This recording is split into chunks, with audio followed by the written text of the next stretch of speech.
So far in this homestand, the Twins have alternated a win and a loss. That means tonight they're due to win a ball game against the New York Yankees. Game 2 of 3 between the Yankees and the Twins. And the Yankees, of course, have had a lot of fun at the Twins' expense, scoring over 7 runs a game over 9 straight wins against Minnesota. This Twins versus Yankees series is brought to you by Menards. Save big money on all your home improvement needs. And we welcome you to Target Field.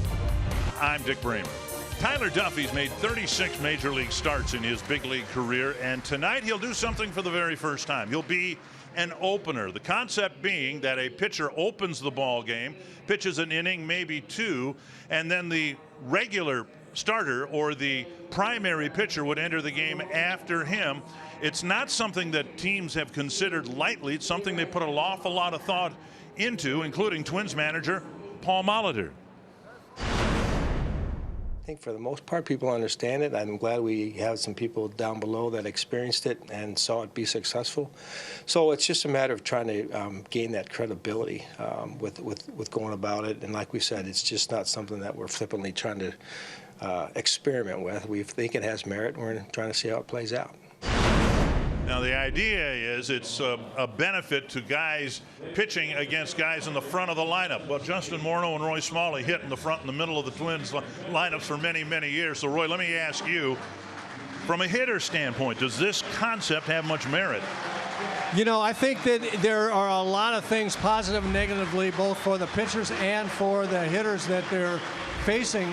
And regardless of what the Twins figure out here, I think the main thing for here is it helps Cole Stewart. There's a young pitcher that maybe it helps get his feet on the ground just a little bit by not having to come right out and face the top of the Yankee order. Maybe he comes back a little bit later in the lineup, and it protects him a little bit, Justin. Yeah, and I think the thing for me that it did the most, I always hated at-bats in spring training because you faced a different guy every at-bat, and it affected your game plan. You couldn't go up there. You were just kind of going up there like you're facing a reliever, you know, every time. So I think it disrupts that. If it disrupts anything, you're not getting a good look. You know, the first at-bat, I always tried to gather information, get a plan, see what the guy's ball's doing. Well, if you don't get to face him the second time, it affects that at-bat, and it's almost like that at-bat in the 3rd or 4th inning, whenever you get it, is your first at-bat again. You're trying to figure out a plan, learn what that guy's got today. So it kind of disrupts the hitters in a little bit that way also, and can make a difference of not getting too many looks on a guy. You don't get locked in on him, and you don't see him as much, and it affects your at-bats. Well, the Twins are hoping that they have better luck with their 3rd foray into the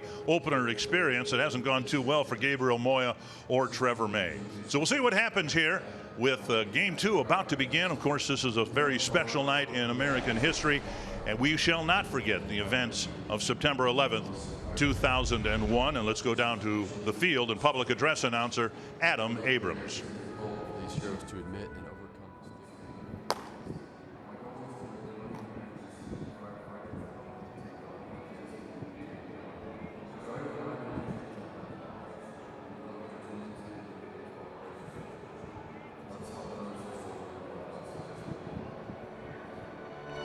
Fans, let's hear it for the firefighters on the field representing all first responders for what they do in our communities. And thank you, Taylor Rogers, for your commitment to these heroes.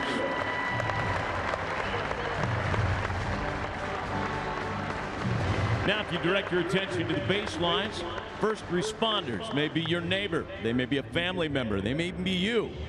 On this day, please direct your attention to the infield, where lined up we have women and men who represent all the first responders. On the field also are members of the Salvation Army who served at Ground Zero in the month after 9/11. Thank you all for being the heroes you most certainly are.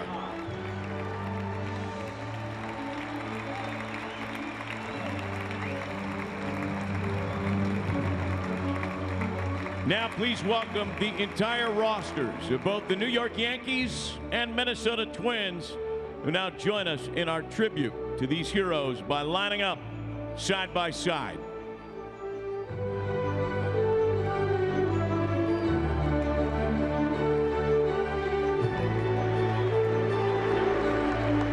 Fans, please rise and remove your caps as we honor America, presented by Thomson Reuters. By order of Governor Mark Dayton, flags will be flown at half-staff in observance of the anniversary of 9/11. Please join Major League Baseball, the Minnesota Twins, and the New York Yankees as we remember those who lost their lives. We pay tribute to them and to the men and women who serve our country as we honor a pledge made 17 years ago today. We shall not forget. Please join us as we observe a moment of silence.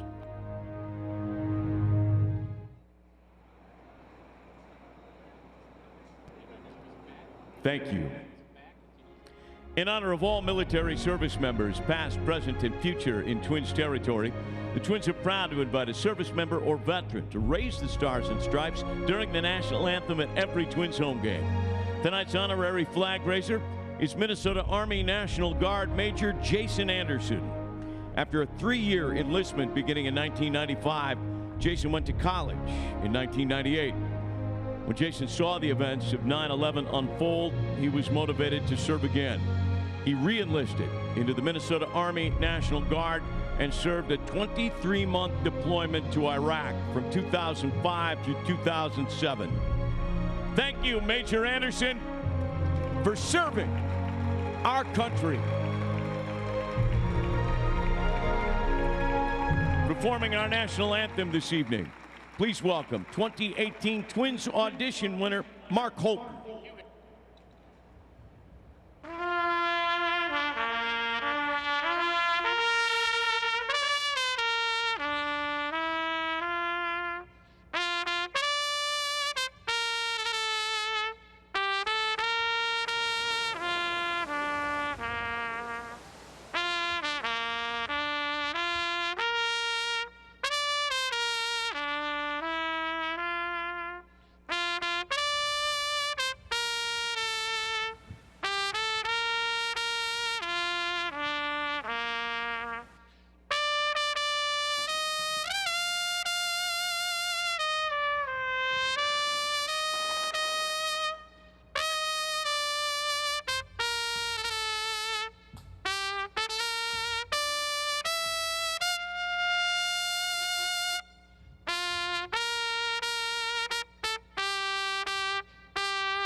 presented by CenturyLink, connecting you to the power of the digital world. By Sanford Orthopedics and Sports Medicine, for the everyday competitor in all of us. And by Northland Ford. Visit buyfordnow.com and your local Northland Ford dealer today. Another beautiful night at Target Field. The Twins hope to pick up a win against the Yankees. Hopefully finish off a winning homestand tomorrow. Of course, the outfield picture for the Twins is hardly what it was planned to be in spring training with Byron Buxton's issues, and now Eddie Rosario's been on the shelf as well. That means more playing time for Robbie Grossman. Probably not a coincidence that over the last couple of weeks, he's been one of the hotter hitters in the league, hitting at .361, 5 doubles, 8 walks, 4 runs batted in. Twins don't have a true cleanup batter, and so Grossman has been there tonight. We'll have more from Target Field with the Twins getting ready to take on the Yankees in a moment.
They are 21-8 against the Twins here. They've got a better winning percentage here at Target Field than they have at Yankee Stadium. So we'll see if the Twins can do something about that here tonight.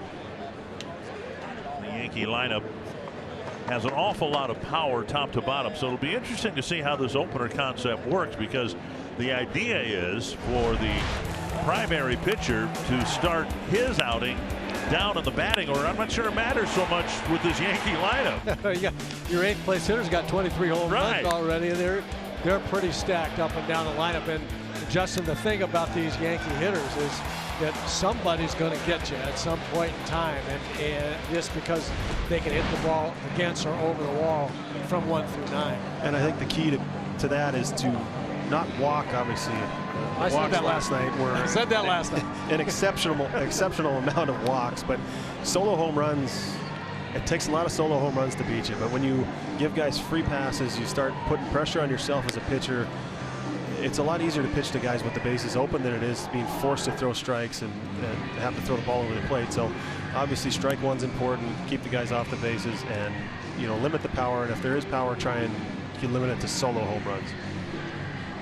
Looks like the Yankees are on their way to a 100-win season. And you look at Aaron Boone, and I'm reminded of a starting pitcher who once said, you know, got to be careful. You don't want to win 20 games because if you do it once, they expect you to do it every year. So Aaron Boone, in his first year as a major league manager, looks like he's on his way to a 100-win season. And he'll send out this Menard's batting order for Game 2.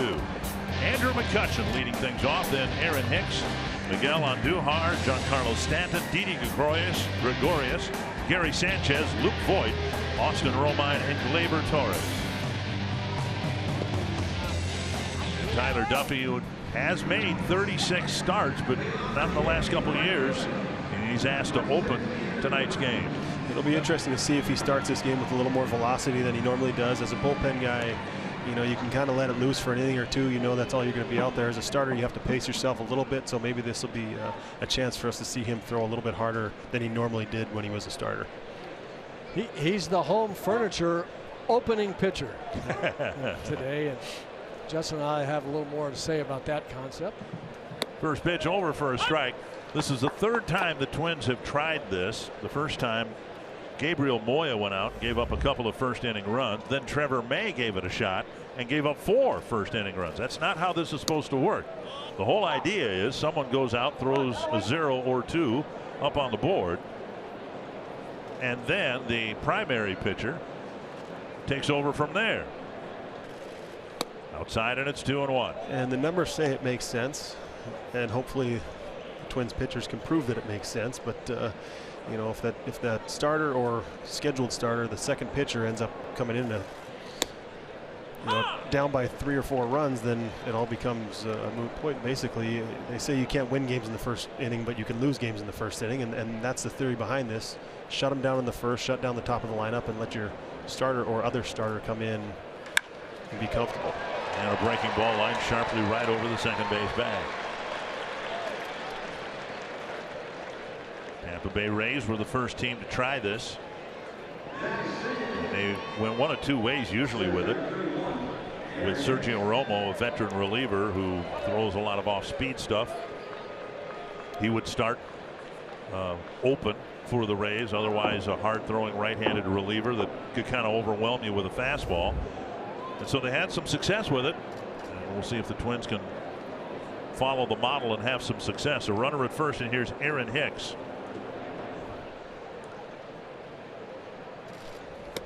Just outside, ball 1.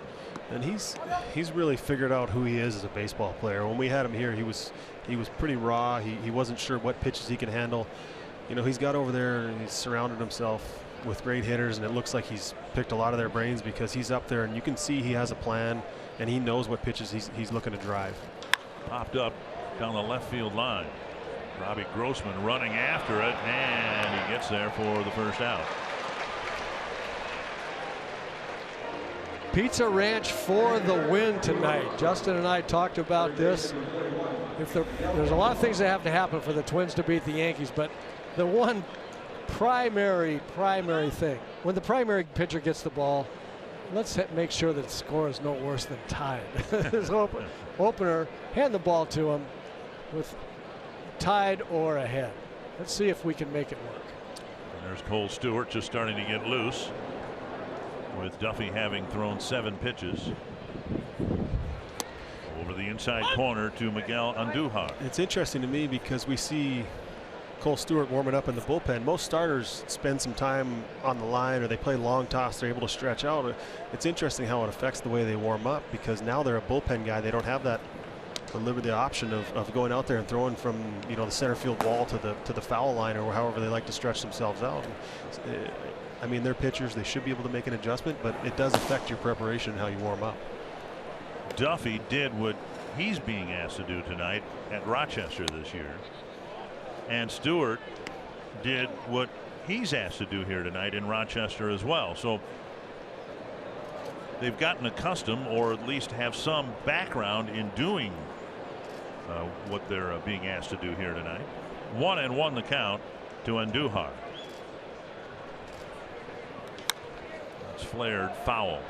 And we talked about this before the game, but you know, the time I hated more than anything was at bats in spring training early, when you got to face the starter for one at bat, then you got to face the next established guy. Sometimes it was the closer, and then you get to face some young arm throwing 99, and you had to face different guys every at bat, and you couldn't really have too much of a plan, and this sort of disrupts that when you don't let the hitter see the guy 3 times. Blocked by Astudillo, and it's 2-2. What I think is interesting about your point there, Justin, is what the plan would be here opening again for the hitters to see Tyler Duffy. There's 2 ways to go about when you think you're only going to see a guy once. You can look at it one of 2 ways. You can take some pitches and try to get the best one you can for that at bat, or you can go up there right from the bench like you're a pinch hitter against, because when you're pinch hitting, you go up, you're only going to see the guy one time. You got to get the first good pitch and hit it. Tapper to short. How many can they get? 1, 2, a double play, and for the first time, an opener has pitched a scoreless first inning for the Twins.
Twins have put a 0 up in the top of the first inning.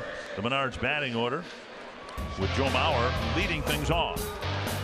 Then Jorge Polanco, Logan Forsythe, Robbie Grossman, Jake Cave, Tyler Austin, Max Kepler, A-Ray Adrianza, and Williams Astudillo.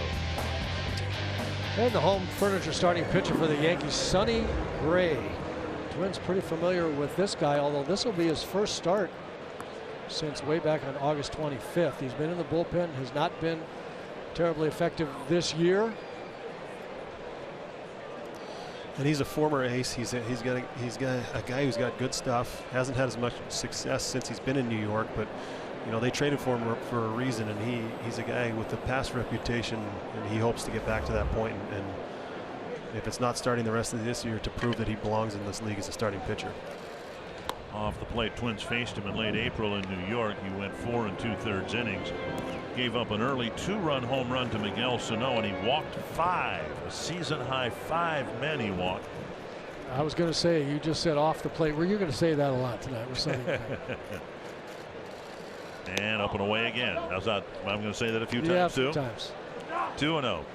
And it's always amazing to me because I think anybody who's watched Joe Mauer play more than about 3 games know that he's going to make you throw strikes, and you know he's taking for sure the first pitch. So that'll tell you that he doesn't have his command early for sure. Roy mentioned his start on August 25th. That was a doubleheader day, and so out of necessity they put him into the rotation. It was his only start since August 1st. He's essentially been banished to the bullpen and now back in the starting rotation.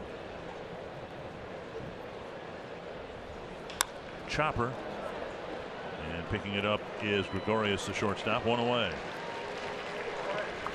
That'll bring up Jorge Polanco. Gray hasn't pitched in 8 days. Northland Ford Yankees defense. Giancarlo Stanton getting left field. Aaron Hicks is in center. Andrew McCutchen is in right. Andujar at third. Gregorius and Torres up the middle. Luke Voigt, the first baseman. And Austin Romine behind the plate. Stanton does a lot of DHing and occasionally, of course, gets some time in the outfield. Breaking ball wide of the plate, ball one. And we can see Andujar is playing in at third. Polanco's shown that he will bunt against the shift. And what's that done? He's basically opened up the whole left side of the field for himself by showing that he'll lay down that bunt. He's got some bunt hits, and now if he hits a regular ground ball to short, it's a hit. Fouled away. Were you shifted, Justin? A lot later in my career as the shifts came in. You know, it can play games with you mentally. You can sit there and go, okay, I'm going to hit a ground ball to short. Or, you know what I really liked having it was with runners in scoring position, because I felt like I could wait. You see a lot more off speed with runners in scoring position. So if I had that hole on the left side and I felt like a guy was going to throw me something slow, I could just sit back and just try and flip it that way. Softly hit, and leaping and making the catch is Gregorius in short center field. 2 down. And to finish that point, you know, you didn't have to overswing because you felt like you could let the ball travel and you could get beat by certain pitches, and it gave you the option of just being a more patient hitter and having a plan, and it sometimes simplified things as opposed to saying, all right, I got to hit this ball over the fence to get a hit, or, you know, if I hit it on the ground on the right side, instead of what you don't want to do, you go up there and think of what you're trying to do, and I liked having that option with guys on base. Well, think about that too, Justin, with guys on base for you. Chances that the pitcher was going to hit you inside, not very good. They're going to keep the fastballs away and throw you breaking balls. Well, if you're looking for the ball out away from you, it makes you good on breaking balls, and you can hit the fastball away from you right through that hole. So it really, for a good hitter, you know, like yourself, that would play right into your hands. First pitch, strike taken by Logan Forsythe.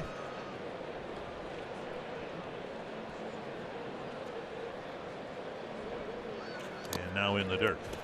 And you know, maybe not the ball Joe hit because it wasn't hit very hard, but both the shifts right there, that could have been 2 hits to lead off the ball game. And for everyone who talks about how hitting's down, batting average is down, I mean, those guys had an approach. They went up the middle. Obviously, neither one of those balls were hit very hard, but you know, 15 years ago. How many hits has Joe gotten on ground balls up the middle? I think the shift, all these shifts, the way they're playing Joe has affected him maybe more than anybody else in the American League that I've seen.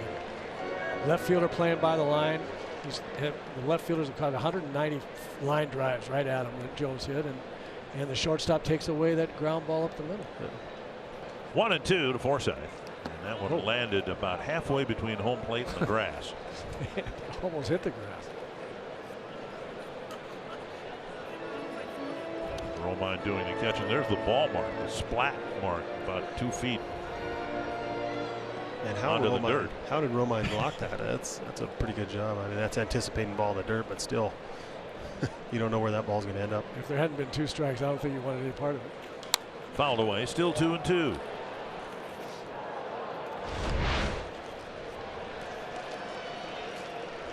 Pitchcast had it on the grass. Didn't register. Yeah. And we cannot play baseball with a grass-stained baseball, right? Actually made it out onto the dirt, but the ball, of course, was taken out of play anyway. 2-2 to Forsythe.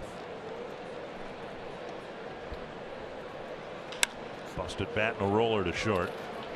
And Gregorius slings it over to Voigt. And Gray has a 1-2-3 first inning.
Field, and here is your scoop from the clubhouse. Tyler Austin is back in Minnesota's lineup. He is the DH tonight. Told me his back feels pretty good and that the timing really worked out well because he is excited to face his former team. He really wanted to get a chance to play against the Yankees. Said he's got a bunch of buddies over there that he was excited about seeing on the field tonight. Miguel Sano worked out on the field for the first time since hurting his leg. Took a couple of grounders and some swings. Paul Molitor said a little bit gingerly with the movement, but it is better than not doing anything at all. And Molitor was also talking about this opener / primary pitcher and that it's a really mindful and thoughtful process that goes into selecting the opener, and that ideally the opener would face the first 6 hitters. 3 up, 3 down for the first 2 innings. Then the primary pitcher comes into the game. He gets hitters 7, 8, and 9. So yeah, that's the ideal situation. Not always the situation that is the most likely, but we'll see. Tyler Duffy seems to be playing right along so far, guys. Yeah, he's halfway there. Faced just 3 men to get out of the first inning, and now he gets ahead of Stanton 1 and 2.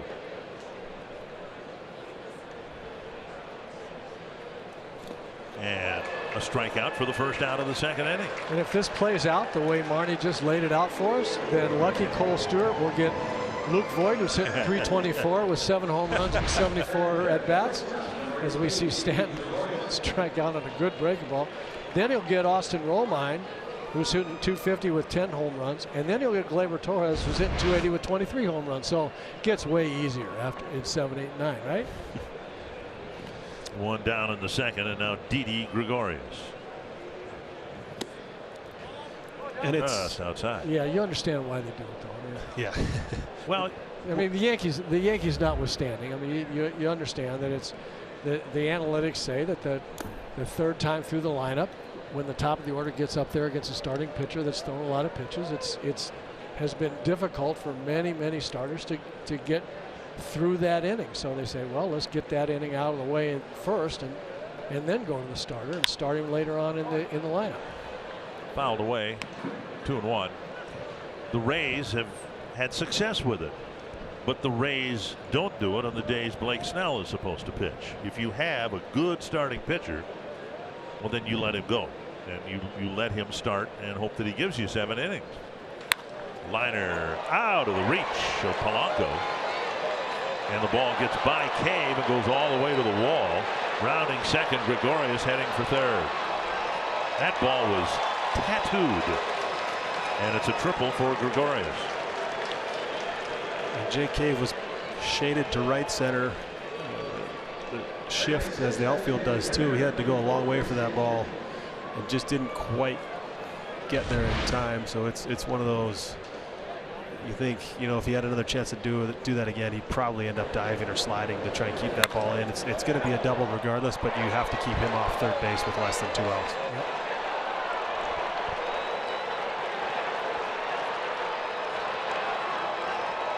And that's about as easy a triple as you can have right there. Middle infielders back.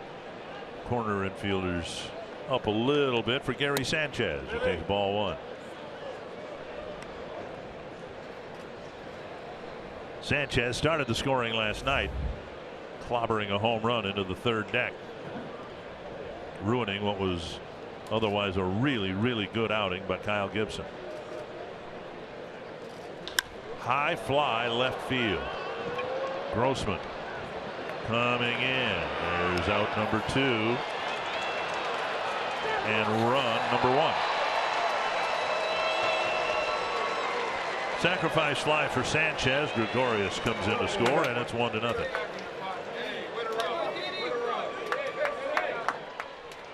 Northland Ford defense for the Twins. We've seen Cave in center. Grossman's caught a couple of fly balls already. Kepler will get one before the night's over with. The infield, Adrianza, Polanco, Forsythe, and Bauer, and Williams, Astudillo behind the plate. There's Luke Voigt, and there's strike 1. And like you were saying earlier, sometimes a good starting pitcher or an ace doesn't require something like this, but there's only so many aces to go around. Right. You know, there's only so many Verlanders. There's only so many Snell. You know, whoever you want to bring up. there's only probably 10 or 12 of those in the league, and it seems like 4 of them are on Cleveland and 4 of them are on Houston, and 3 of them are on Boston. So it's we just looked at one of them. There's one for the Yankees. Yep, for sure. So I mean, it's not like, okay, well, it's easy to say, well, why don't we get this guy? Why don't we go out and get that guy? Well, you have to draft that guy, or you have to sign him, or whatever it is. Swung on and missed 2-2. Hey, last night Corey Kluber only pitched into the 2nd inning, and tonight Chris Sale only pitched 1 inning. Maybe that's the new phase. You take your ace and you have him be your opener. Well, I don't think those guys would be getting paid the same as they did then. Check swing. Sale pitched an inning and then went to the bullpen to get some more work in, as the Red Sox are being pretty careful with him. The Indians are going to give Corey Kluber a couple of extra days, as they now are starting to set up their rotation for the playoffs already. What a fun time of year as a player. You start anticipating that stuff. You can feel it coming. 3-2 now to Boyd. Weather's starting to turn. Days are starting to get shorter, and the playoffs are coming. And you know, you have that second wind starts to kick in. You know, you almost feel that energy coming back, and cools down a bit. Body recovers a little better, and you can see the playoffs. Sharply hit. Adrianza juggles it a little bit. Throws to first. The Yankees get a triple with 1 out from Didi Gregorius, and that leads to the game's first run.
The Tria Tuesday. Tria Orthopedic Urgent Care, open 8 to 8 daily. Gregorius with a triple.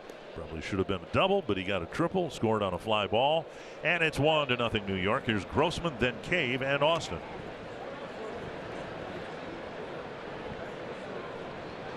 Facing Sonny Gray.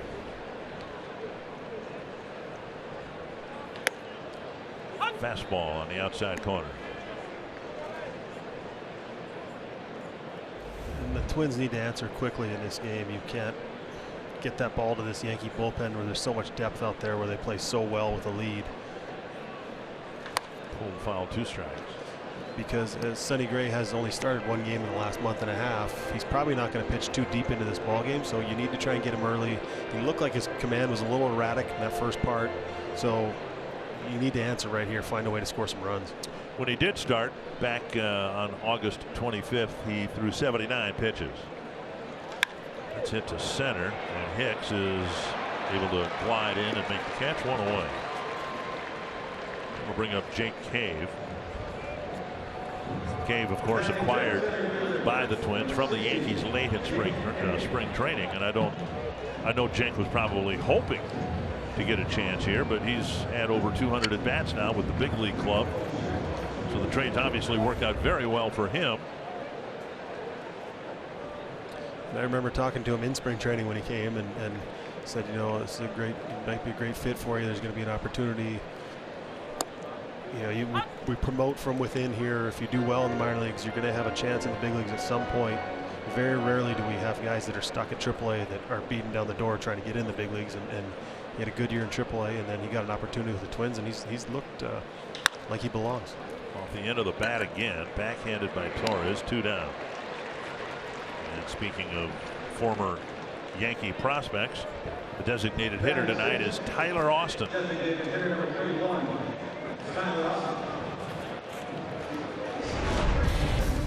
Flashing back to their first at bats. Austin just barely over the wall in right. And then Aaron Judge. Oh my. Hit his a little bit further. And Austin lifts it foul. Austin's been dealing with some back problems. It had been a bit of an ongoing issue, and then he slipped on the warning track on the road trip. The warning track near the first base dugout, and that put him down for a few days. Yeah, he was chasing a pop fly over there. His feet went out from under him, landed very, very, very hard on his lower back.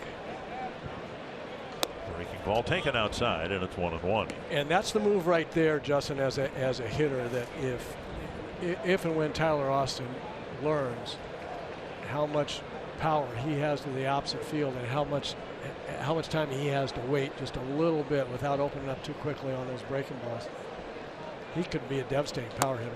Another check swing, and it's 2-1. Yeah, he's plenty strong enough. He's got power at all fields. You know, he maybe might. Power hitters, sometimes it takes a little bit longer to figure out what balls you can wait on, when to look for that breaking ball, you know, all those different things. And he's hit for some power this year. I'd like to see a little more consistency out of him. Roll back.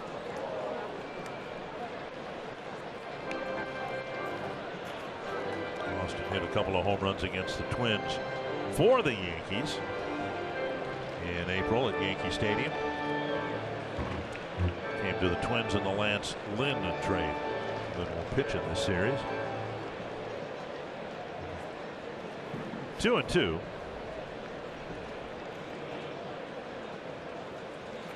Drilled to center and a base hit. And Austin gets the first Twins hit against his former team.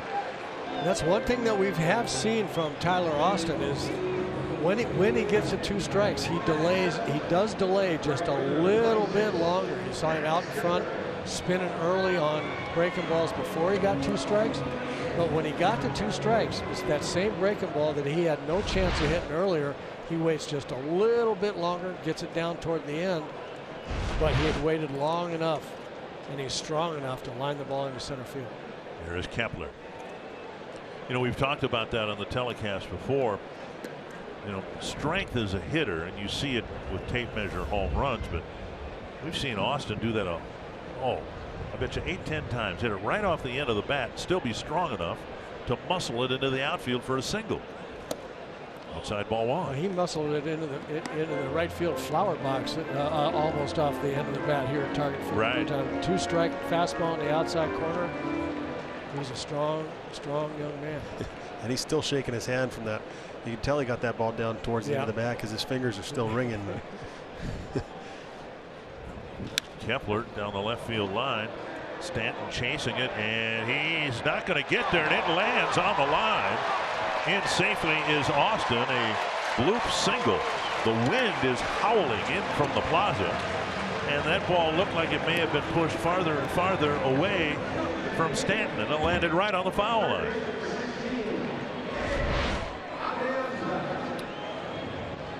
And that was about as close to being a foul ball without being a foul ball as you can have. Right on the line. For a guy who's hit a lot of balls hard and to some tough luck this year, it's good to see one fall for him like that and stay fair for once. I'm sure Max is thinking the same thing at first, going, I've lined out enough. I deserve that one right there. First and third, 2 down, and now Avery Adrianza. I'm of the firm belief that you deserve every one you get.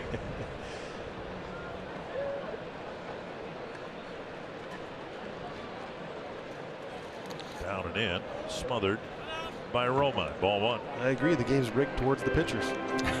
Well, it takes 3 strikes to get you out, but it takes 4 balls to walk. Yep. There's a lot in favor of the pitchers, so anything good happens for the hitters, I'm always on board. I'm taking notes here for this weekend in Kansas City. We're working with Mr. Blyleven. 1-0 to Adrianza. 2-0. Well, he was one of the leaders of the unfair. No one should have had a curveball like that. Twins trying to string together some 2-out hits here to get the game tied up, maybe take the lead.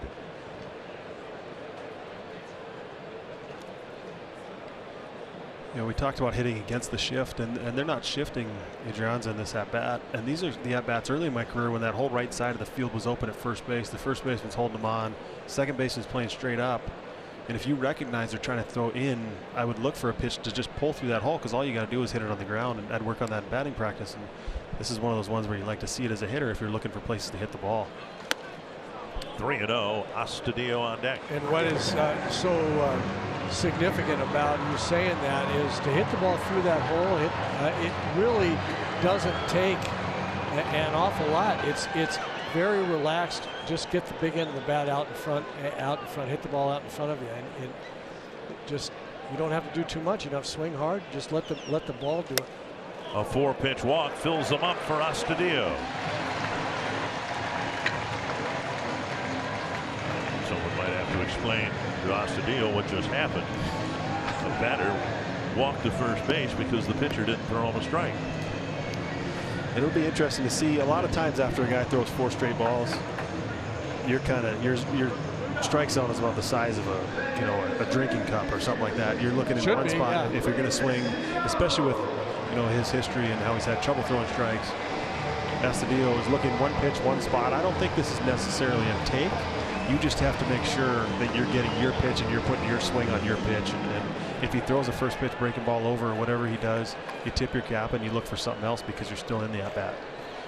May not be, Astudillo may not have heard you. Strike over the inside corner, and it was an off-speed pitch. And you look and you go, so what? He just threw his pitch, and I'm still looking for my pitch. I'm still in this at-bat. There's guys in scoring position, bases loaded. He's still in trouble on the mound, even if he is 0-1. I believe I've seen the young man take 2 pitches in a row yet.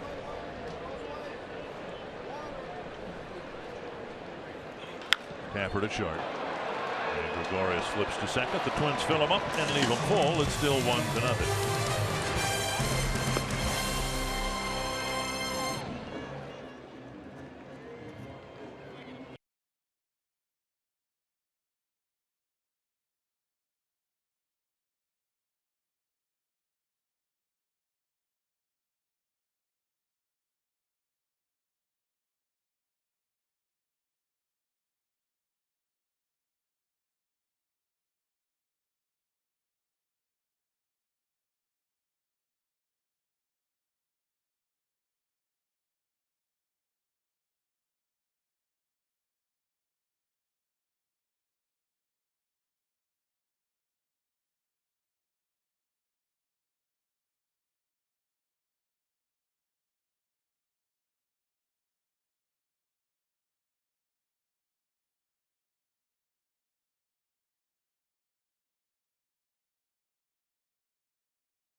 Last night, Justin Verlander made an emotional return to Detroit.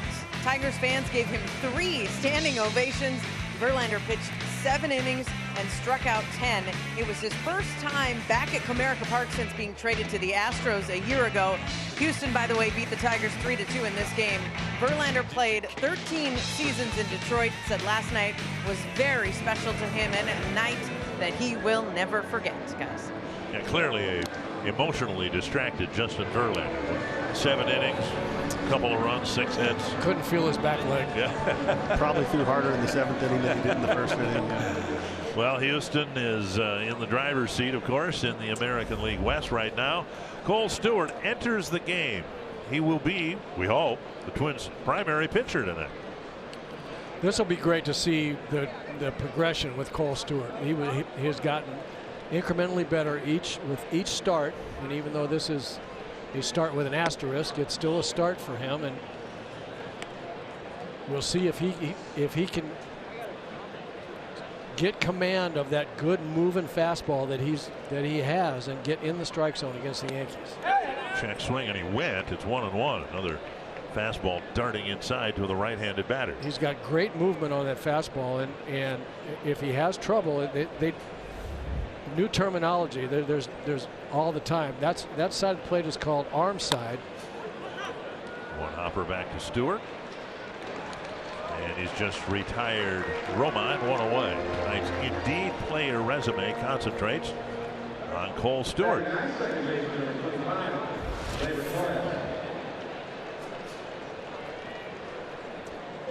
And this is what I was talking about. You see his first 4 appearances pretty underwhelming, but his last appearance down in Houston was outstanding.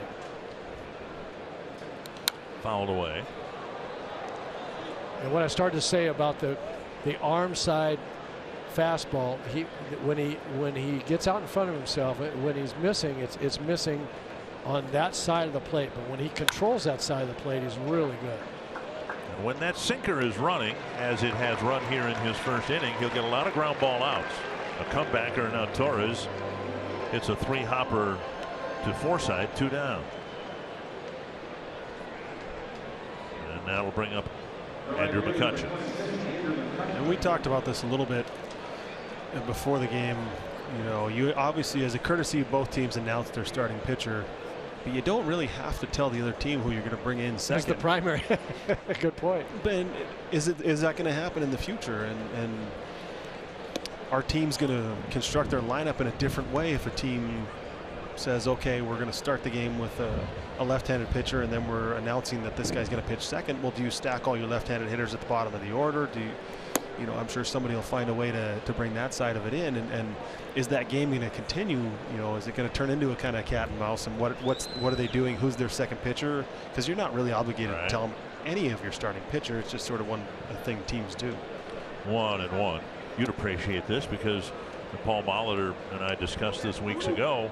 The gamesmanship that could be involved with this down the road, and it might very well evolve into an advantage for the home team. The visiting team has to present its lineup and opening pitcher, starting pitcher, and the home team can look at that lineup and say, okay, fan out the possible starting lineups and say, okay, we'll take the third, starting lineup number 3 here to counter what you're doing with your pitching. I mean, baseball will get involved, I would imagine, and establish some sort of protocol for all of this.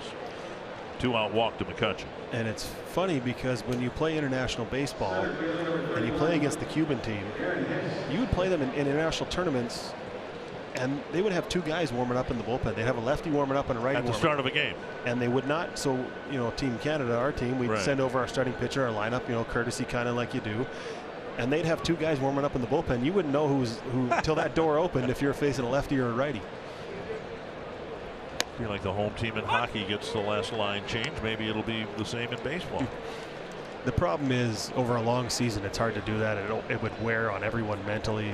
You're sitting on the bench going, okay, am I playing today? Am I starting? Where am I hitting? You're professionals, but at the same time, everyone kind of likes to have a defined role, and you prepare that way. Cutchen chased back to the bag. And ultimately, until a team goes out and decides I'm going to get 2 dominant closers, and one of them's going to pitch the first 2 innings, and then the other one's going to finish the game, it's still about stuff. It's still about what kind of pitching stuff does a pitcher have, both opener and primary. And I just don't think it's going to. McCutchen goes. Stadil's throw. Got him on one hop, fielded by Polanco, and he dropped the tag on McCutchen, and we'll see if the Yankees challenge it. McCutchen's not even moving from second base. Well, now he does come off the bag, but he thinks he's got the base stolen. So we'll see if he got him on the foot here as he went by, or if he got him and he got his foot before his hand got into the base, it looks like. Yep. Yeah, Polanco did a terrific job there, catching and dropping a quick tag on it. And Cole Stewart faces just 3 men in the top of the 3rd inning.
During the inning break, going to the top of the 3rd inning, mother was waving to the camera and got a big surprise.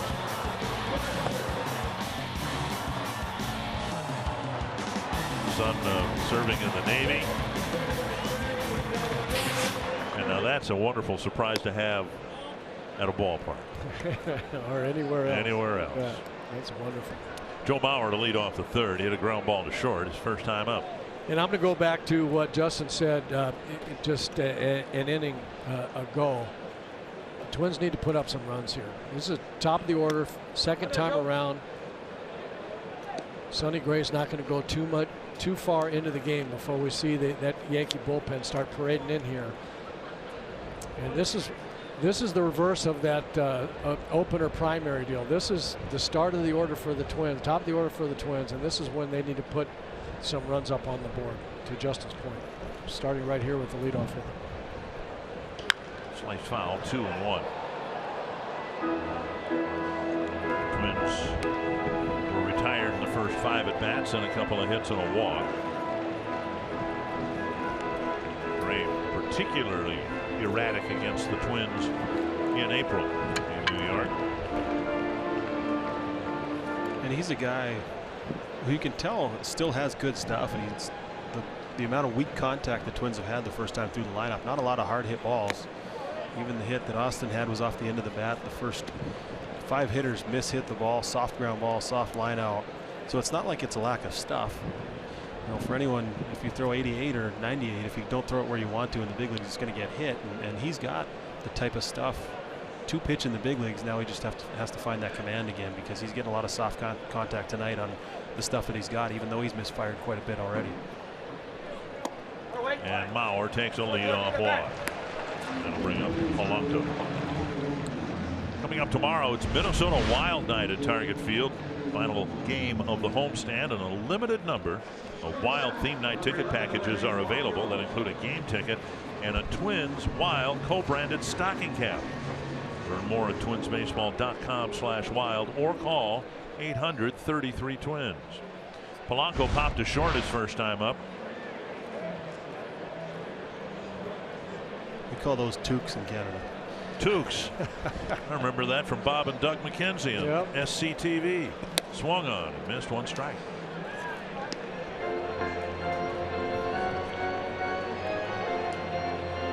Polanco looking at Gene Glenn. Twins would be doing anything with Mauer here.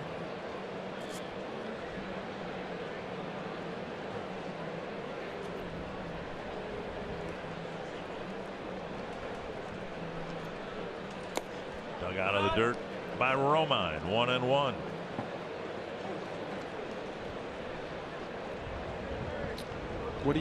Did you ever go up as a hitter trying to hit a ball to a certain part of the field? I mean, because a lot of people will be watching, there's a shift on, the whole shortstop part of the field's open. It's just not that easy to kind of guide it over there. I don't know. There were only certain times when I tried to do that. Flip to left, a base hit. That's a beautiful thing right there. That's a Rod Carew special right there. There were certain times when I would try to do that, but you know, when I was playing, they weren't shifting like this. There was never never really got the opportunity to say, I wonder if I could, how many times I could just ground the ball over there. Here's a pitch again, right off the end of the bat, but Polanco stays with it. He's seen a couple of fastballs, and then Sonny Gray throws him a changeup. Stayed on it long enough to dunk it into left field. I would try to hit the ball through the hole on the right side. Like you said, there would be times when the situation called for that. If I was in a hit and run situation, I would try to hit it anywhere but up the middle. You know, just try to stay away from the middle of the diamond, you know, those kind of situations. Forsythe takes high, ball 1. 5 of the last 6 batters have reached against Sonny Gray. But primarily what I recall is trying to hit the ball a certain way against a pitcher, because that's the way I feel I could hit it best. I mean, the best example would be the reliever for Kansas City, the sub-reader, when I was playing Dan Quisenberry. There's a strike. I had to try to hit him to left field. The ball sunk so much away from, down and away from me. They're just trying to pull that was. I would love to have him shift me at that point in time. How about you? Did you do that? Did you try to hit it? I mean, they shifted you, did you? So did you consciously? You were too much of a power hitter to try to mess with that much. No, Hey, guy won a batting championship. I would go back and forth on it, you know, and I think they tell you not to do that. Most of the people, the approach is don't change your swing, don't try and do anything different. But I mean, if that guy's playing me in short right center field and I keep hitting the ball to him, then I don't know, and I'm not having success. Shouldn't I try and do something different? If they're giving me a whole side of the field, well, if I hit it over there a few times, maybe they'll stop playing me there and it'll open up the right side of the field. You know, and you kind of, but that doesn't mean you try and hit a fastball in over there. It means you look for something to hit. Oh, exactly right. You have to look for the pitch to do it with. It's not, it's not saying I'm hitting every pitch into that spot. It's saying, okay, I'm gonna try and wait until he throws me something that I can hit into that spot.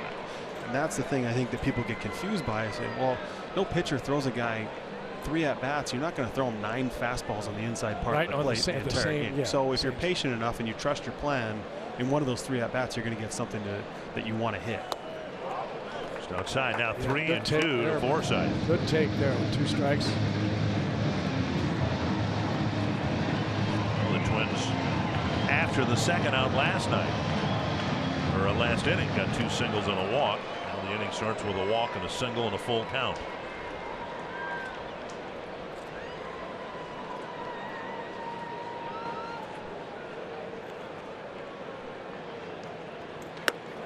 Up high, ball 4, and they're loaded up for Grossman.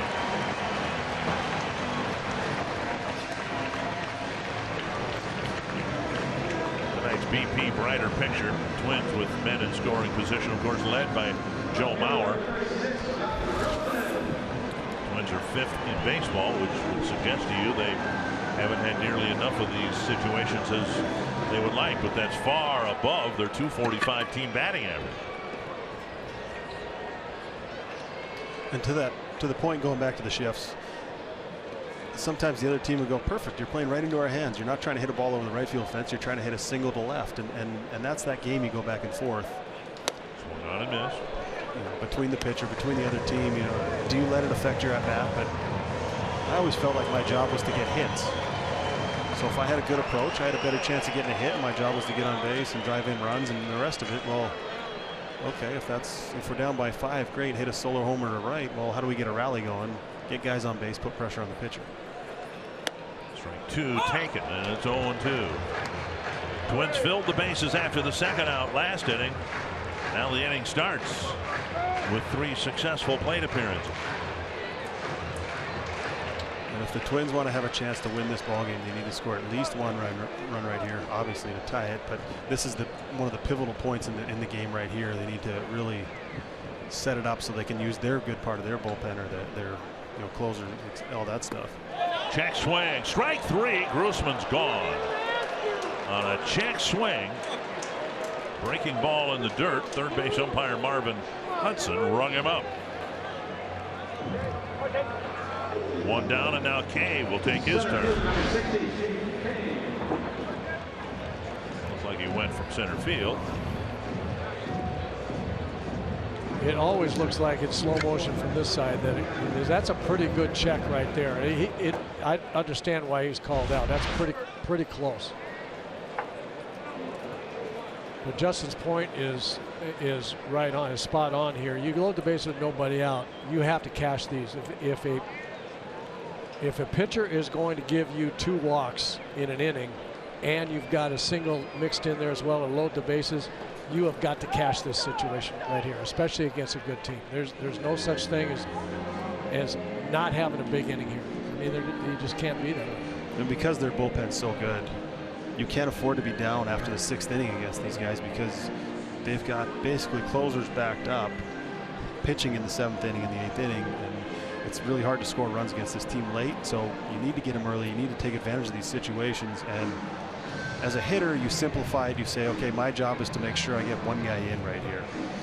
And he pitched Robbie Grossman tough right there. Now he's got to count on his teammate Jake Cave to come through and make sure you get one in. That's when you start trying to hit a grand slam in these situations, you start trying to do too much. If you keep it simple, you tend to get rewarded more times than not if your approach is good and you get the pitches you want to hit.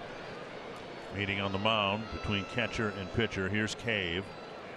Checked his swing. Strike 1. Well, Justin, you excelled in this, and I can still see a double to left center field with the bases loaded. You must have led the league while your career was being played out in bases clearing doubles to the opposite field.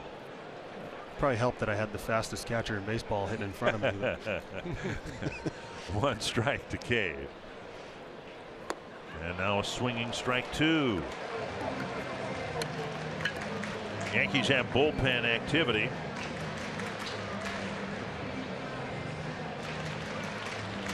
And 6 out of 7 batters reach, but they haven't scored a run yet. Sonny Gray's always been known for having a terrific curveball. He struck out Grossman. He's thrown 2 of them to Jake Cave here. 2 excellent curveballs. Wow, that pitch landed about 4 feet in front of the plate, about where that one in the first inning landed. That's amazing job of blocking that ball. That's anticipation as a catcher. You're looking for that pitch in the dirt, not that far in the dirt, but for him, that's an athlete behind the plate. Yeah. To be able to move like that, to be anticipating having to go down to your knees and block that ball, make sure it doesn't get through your legs, and then he jumps as he sees the ball so far out in front of the plate and controlled it. Not only stopped it, but also kept it within range where it didn't kick off for Mauer to trot in from third base. 1-2. Got a piece, just barely got a piece to stay alive. And that was the pitch that he wanted. And in each of these at bats, Robbie Grossman's at bat, he got a low fastball, where Robbie's normally very, very good. He got a 92-mile-an-hour fastball at knee high in the middle of the plate and fouled it off. That was the pitch he needed to hit. A little hanging breaking ball right there with 1 and 2 count that Jake Cave got it. Let's hope he gets something else in the middle of the plate, or he's going to wish he had that other one. That gets away from the catcher, Romine, and Mauer will score the tying run. Well, Romine blocked the one that was thrown about 55 feet. That one might have gone 155 feet, but it rattled out of his glove. And he was calling for the fastball up right there. You see him giving the target high. He threw a little higher than high, and he really just kind of claimed it though. I mean, he was up there, he just didn't catch it. But when you have a pitcher out there where you're not sure he's sure where he's throwing that ball, that's a hard guy to catch. You know, the curveball we saw 5 feet in front of the plate. The fastball, he called for it up and threw it head high. You know, you never really know where that ball's going. It's hard to be comfortable as a catcher knowing that guy has command of everything he's throwing. 2-2 to Cave. Just inside and low, and it's 3-2. And a good take by Jake Cave. There's a curveball that he swung and missed a few pitches ago. Recognized that one early and laid off of it to get himself to 3-2. And he's given him a lot of looks at it now. He's seen it. Yep. You know, he's seen that pitch, I think, 5 times in this at bat. So now he's able to recognize that. If he was able to execute that pitch on the 0-2 or the 1-2 instead of bouncing in front of the plate, he might have got a swing on it. But now Jake's got a pretty good eye on it. Had a pretty good read so far. Full count to Cave. Up the middle and through for a base hit. It'll score 2 runs, and the Twins take a 3-1 lead. That always feels good against the team that traded you. You know, end of spring training and almost did him a favor by sending him over to the Twins, give him an opportunity to play. But against your old team that said, hey, you weren't good enough to play for us. Well, here, I'll show you. Drive in 2 runs, get a hanging curveball, take advantage of it. You know, probably the 6th or 7th curveball he threw him in that at bat, and he ended up hanging it. And they're going to have a meeting right here. This is the inning where we said the Twins had to score, and they end up taking advantage of it. Now, the opener and all the rest of it. Now it plays into the Twins' hands. The game's set up a lot better that they have the lead, and now they can kind of go into their bullpen the way they want, as opposed to facing all those guys if the game continues this way.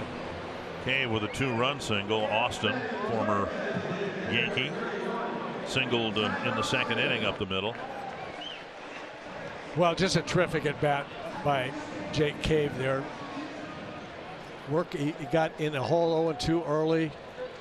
Took some pitches, took some close pitches, then finally got one he could handle. It didn't try to do too much. Hit it back through the middle and cash those 2 runs. Nice at bat. Cave takes off, and he will steal second base. Twins haven't stolen much at all in the second half of the year. Cave took off on the first pitch. And for Cave, his 2nd steal in as many tries. He got a good jump, and Romine had a good pitch to throw on. You know, arm side, he caught it up by his shoulder. Unfortunately, Cave had such a, or fortunately for the Twins, he had such a good jump and couldn't hang on to the ball. Ends up stealing the base and in scoring position again. I've seen more middle infielders miss throws like that. I think they're all trying to be Javi Baez. That ball should have been caught very easily. Could have. And might have gotten him out. He might have tagged him out if he'd have caught it. Right, but just as likely was the fact Cave could have gone to third base if the ball had gone a little further into center field. Down and away, 2-1. Austin hit one off the end of the bat, but muscled it into center field for the Twins' first hit. With Cave's hit, 7 of the last 9 plate appearances have resulted in a Twins batter reaching base. 4 singles, 3 walks. Big fly ball to short center field. And out number 2. He didn't miss that pitch by much. Yeah, he's going to be seeing that one. Yes. When his head hits the pillow tonight, he's going to have nightmares about that one, because it looked like that's exactly what he was looking for, and he got it. He just missed it. Yeah, you could tell the timing on his stride was right there. It wasn't just there wasn't any hurry there. If you see it here, his body is relaxed. It looks like he's right on that speed with his body, and he just missed it. And that tells me he's a hitter who was paying attention to the game, because he's thrown a ton more curveballs, especially this inning, and runners in scoring position. He went up there and he was looking for it, and sometimes you don't hit it. Fastball at the knee, strike 1 to Kepler. Hit a pop fly single, not down the left field line, on the left field line. I hope you're right, Justin, about Tyler Austin sitting on curveball there. I hope that he has gotten progressed to the point now where he's not afraid to do that. If he will do that, he'll hit a lot of home runs on curveballs. And called second strike on the outside corner.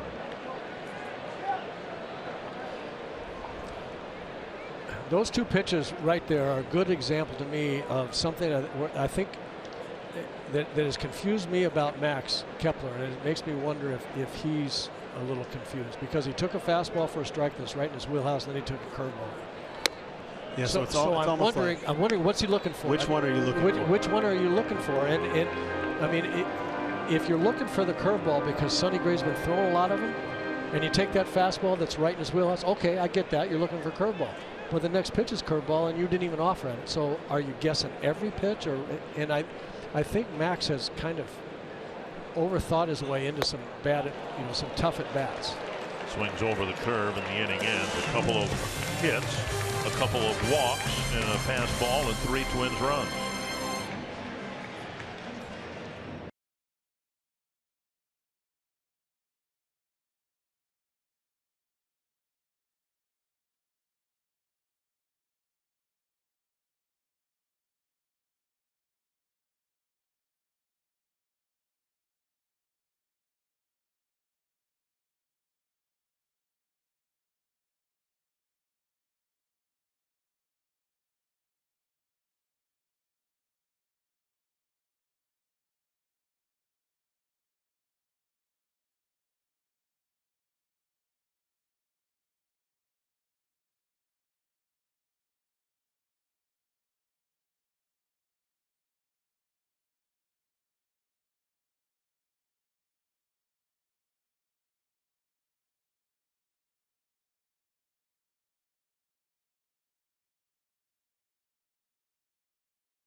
Loaded. Wild pitch, pass ball from Sonny Gray, and Austin Romine scores Joe Mauer. That ties the game 1-1, and then with runners on second and third, Jake Cave gets a hanging breaking ball, spanks it up the middle for a 2-run single. And as we move to the top of the 4th inning, the Twins are up 3-1 over the Yanks. Keeping score at home. 2 of the runs of that inning were earned runs. 1 was unearned run. Aaron Hicks will lead off the 4th against Cole Stewart. Hicks hit a fly ball to left his first time up. Twins have pitched Hicks pretty well since trading him to the Yankees, hitting just over 200 against the Twins.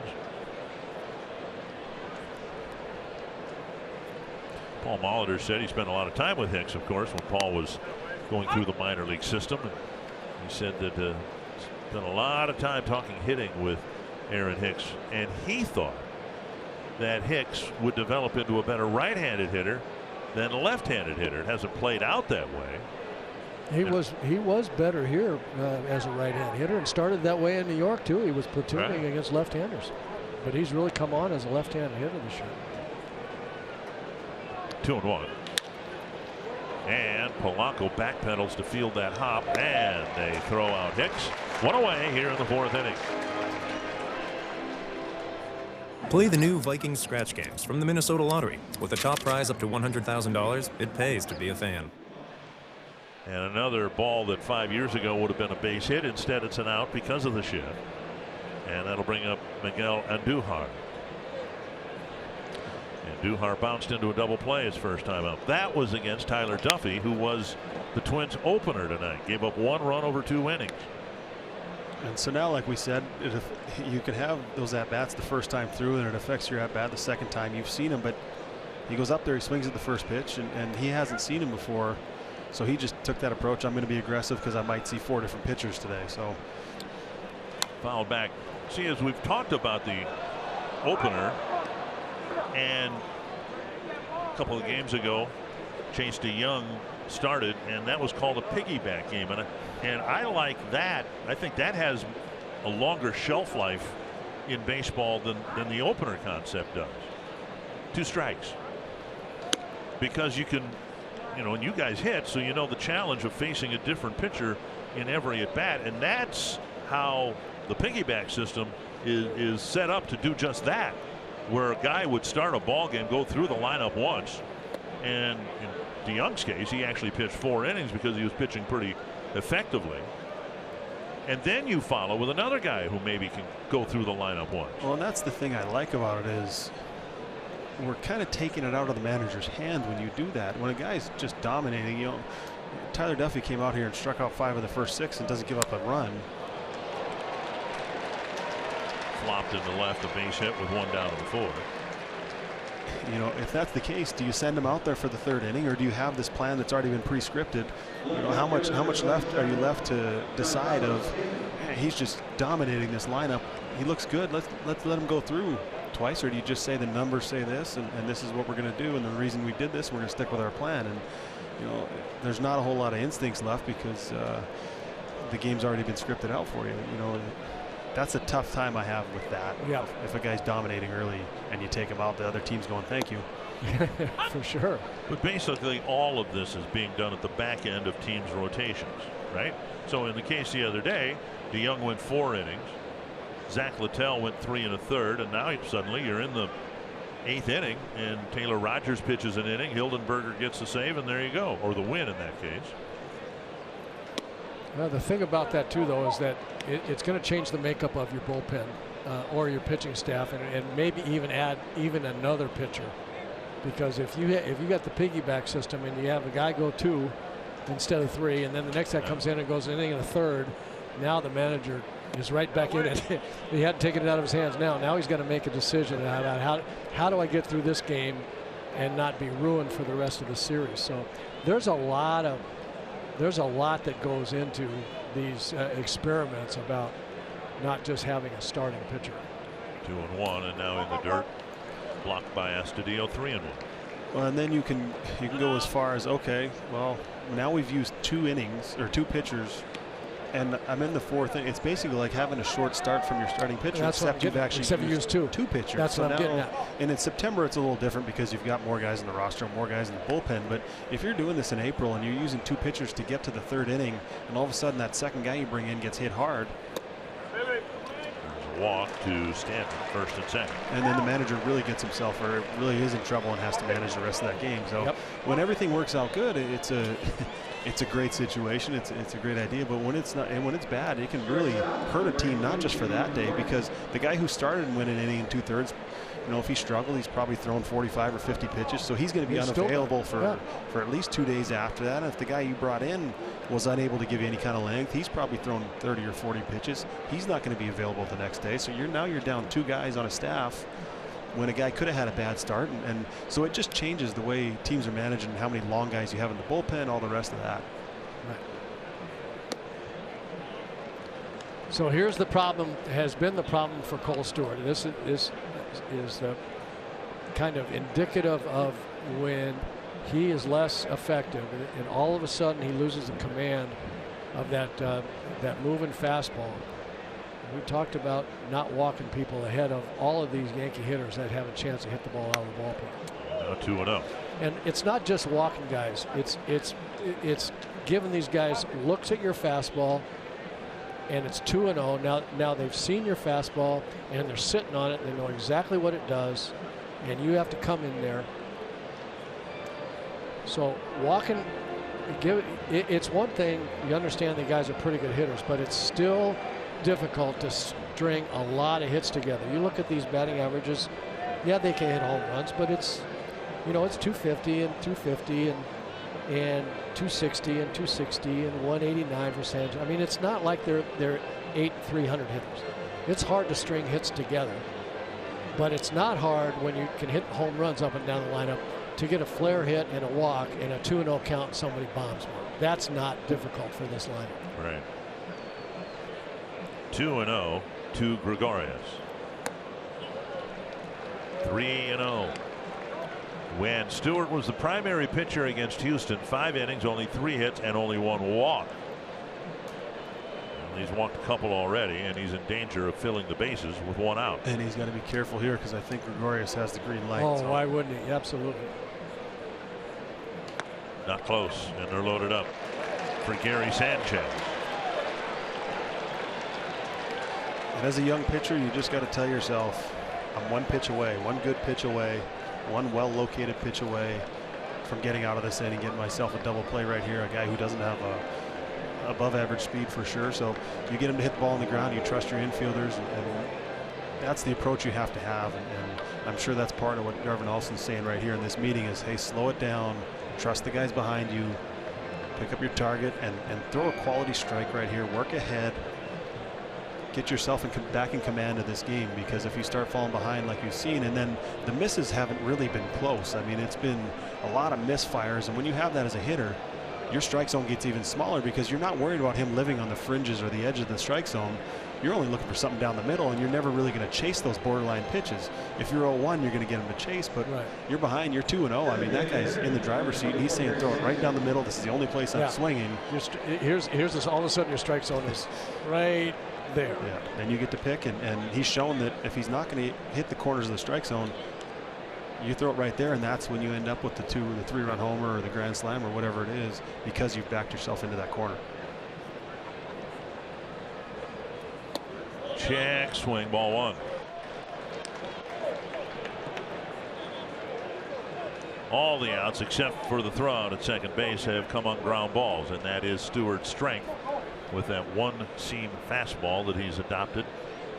A little more straight downward movement, but he's got to get the Yankee hitters to chase one to beat it into the ground. Breaking ball, it's a swing and a miss. And you can see Sanchez there. Just going to say that he's going to be trying to lift and separate here. He's trying to hit one 460 feet again like he did last night. So a pitch out here on, that's a little higher than he wants, but a good pitch out there on that perimeter of the strike zone. You can get swings and misses or ground balls here. Glove side sinker out there on the corner. Swing and a miss over the sinker. Or underneath his back. And that's a pretty good sequence right there. He threw the breaking ball away. You saw Sanchez pull off. He's respecting the movement on that fastball. And as a hitter, you kind of get in the back of your mind going, okay, he just got me to chase that slider. I'm going to look out over the plate, and then he runs that sinker under your hands, the great part of the strike zone, and now you're in the driver's seat. Now you can get him to chase on those borderline pitches. Now you can get him to beat that fastball below the zone into the ground for the double play grounder. So he's got a lot of options here.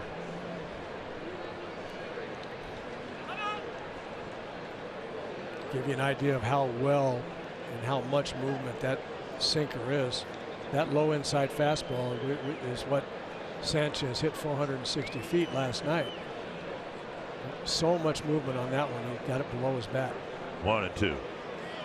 Right off the end of the bat, foul. Good try there. A breaking ball. If he could have gotten that 6 inches more to the outside corner, he probably gets him. But he doesn't swing at that pitch if he's in a 2-1 count.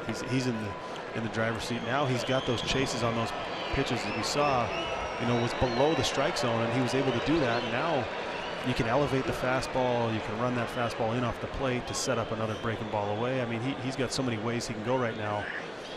And even though he's got the bases loaded, he's in command of this at bat as a pitcher right here. If he's going to throw it in, it's got to be in. That thing's got to be down and in.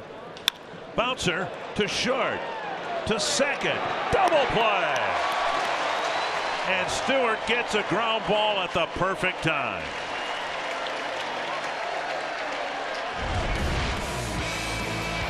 A nice turn and very well pitched right there.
Baseball on Fox Sports North is presented by Chevrolet, the #1 selling brand in the Twin Cities. By Grand Casino, the best stories start here.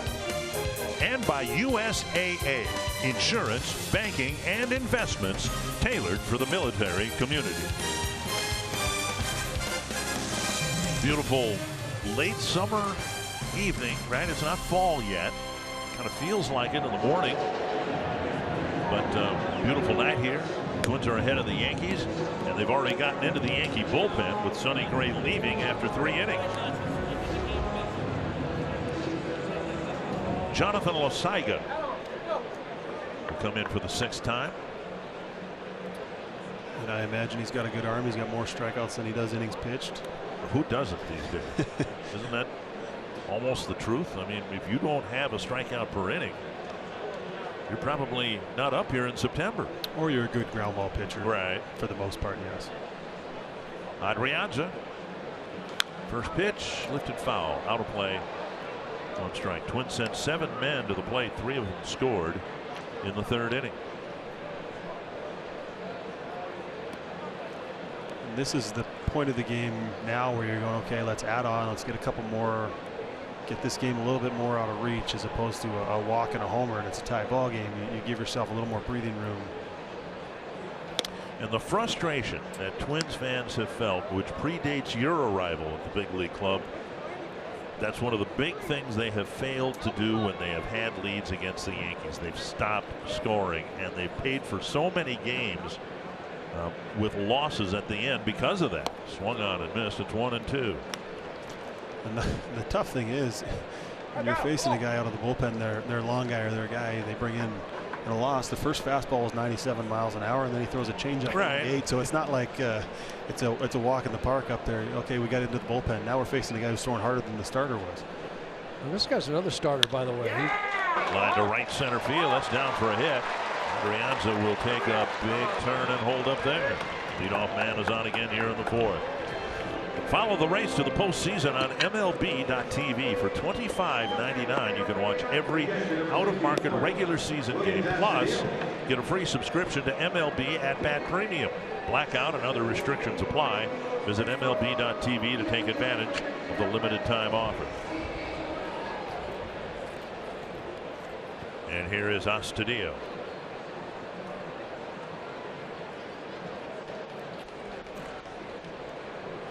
Filled the bases for Astudillo in the 2nd. And he hit a ground ball similar to that. Andahar looked at 2nd through to 1st. And Adrianza advances on the 2-hopper. And I don't have a problem with a guy being aggressive at the plate as long as you're swinging at the pitches you want to hit. And there's no way he was going up there, especially with the swing he took, looking for a first pitch slider. If you want to see him walk, he's going to have a little bit more of an approach because. Here's the plate. Andahar had a hard time getting the ball out of his glove there. So he took the sure out at first base. Mauer walked and scored in the 3rd inning. That's a big play, though, not getting that lead runner with Joe up. Joe, as we know, he's got terrific batting average for runners in scoring position.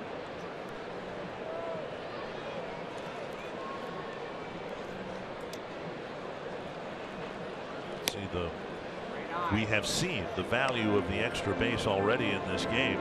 Gregorius probably should have had a double, but Cave couldn't stop the ball in the gap, and so Gregorius went on to 3rd and then scored on a fly ball. Well, and then the bases loaded, pass ball. Right.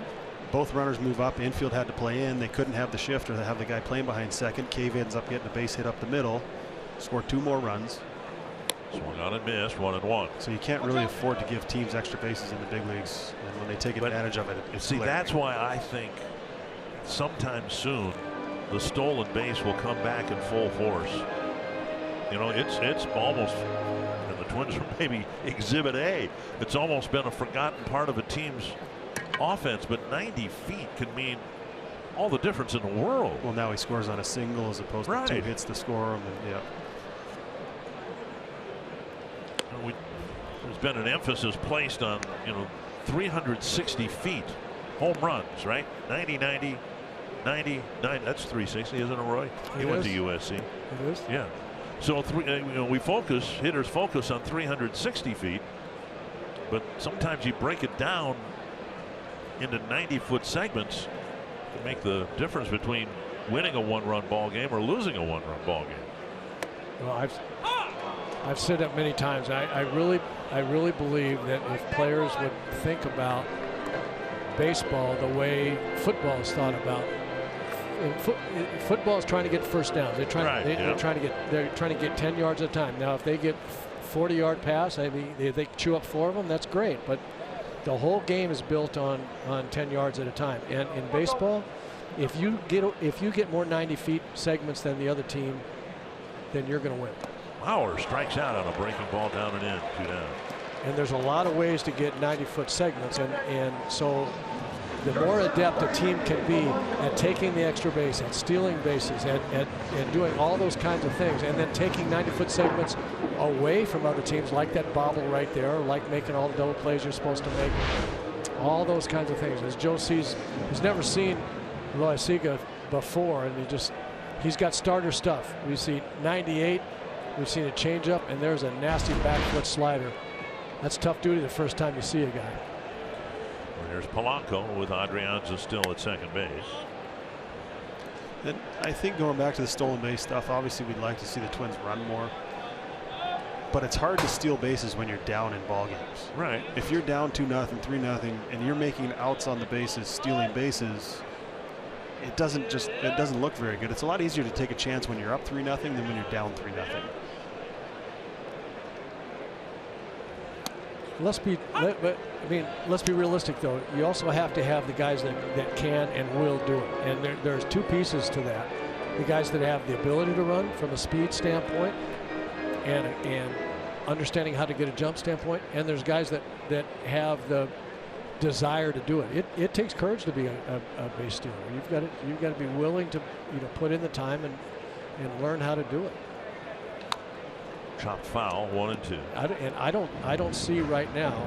I don't see a lot of players on the Twins team that are they just can't wait to get on there so they can steal second base. I don't see that body language. But at the start of the year, certainly Buxton was the fulcrum for an outfield that was, nothing falls but raindrops. A young, athletic outfield. All of them, I think you could say, have above average speed. Rosario, Kepler, and Buxton. Yep. 1-2. Into the right field corner. Adrianza with a 2-out hit. Polanco with a 2-out hit. Adrianza will score, and it's 4-1.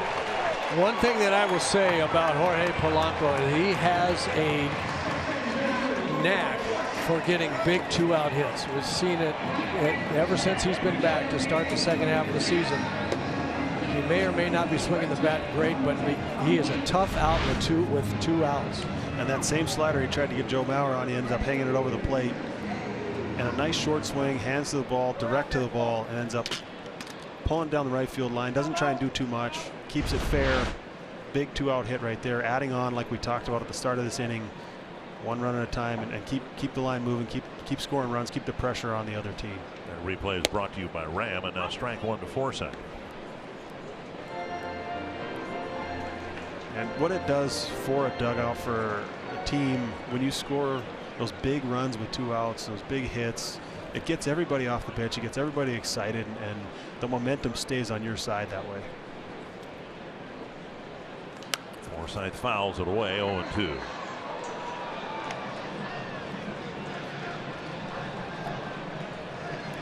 Forsythe with a ground out to short, and he walked and scored in the 3rd. The Twins have added on here in the 4th inning, at least 1 run. I want 2 more runs.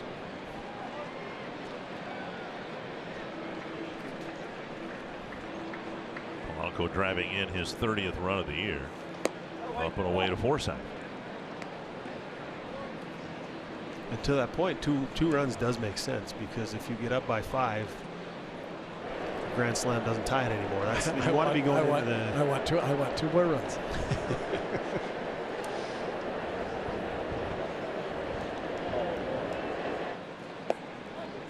Forsythe takes a pitch low, 2-2. Well, for many reasons, let's hope that Byron Buxton is on this team next year, playing center field, getting on base, stealing bases, and maybe the rest of the cast of characters can be a little more aggressive on the base paths with Buxton leading the way. I don't think they can help it. I agree with that wholeheartedly. I mean, he was 29 for 29 or 29 for 30 or whatever he was, and you get a guy out there that I think the only time he was thrown out is when he overslid the base. So I'm going to call it 30 for 30. You get a guy out there who's 30 for 30. Some other guys better step up and start running around too. Maybe not Miguel Sano. Not that guy. He needs. That's the 360-foot segments we're talking. Another trip to the mound. This might be the first game we'll see a team right on a mound visit. Not sure which team that'll be. The Twins burned a couple of them last half inning. Yankees only have 2 left. And we're only in the 4th inning. 2-2 to Forsythe. Got him on the outside corner. Nasty. Doesn't agree. The Twins get a single and a double and add a run on the 4th.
Fans of the game.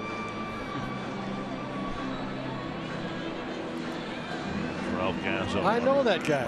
One of our photographers. One of the very best in the business. Working the seeds over. Pretty good seeds right behind the net. Got to get his contacts. Luke Voigt fouling the first pitch back from Cole Stewart. Yankees had a single and 2 walks in succession, but Stewart got an awfully big ground ball double play off the bat of Gary Sanchez, and now the bottom third of the Yankee lineup. Strike 2 is taken by Voigt. That's the unhittable pitch as a hitter. It backs up, looks like it's coming at you, and just hangs on the inside part of the plate. There's nothing you can do with it. I was talking with James Rowson, the Twins hitting coach, about that yesterday, talking about the unhittable backup slider, and you do everything right. You see the spin, you wait on it, you know it's going to break down and away, and it just doesn't ever do that. You end up either taking it or jamming yourself. And if you do hit the one that he took there, the second pitch, if you do hit that, all you're going to do is pull it foul. Yeah, you're going to hit that 40 feet foul. You're probably going to hit it pretty good because you see it and it hung, but you can't do anything with it. 2-2, and hit him on the backside.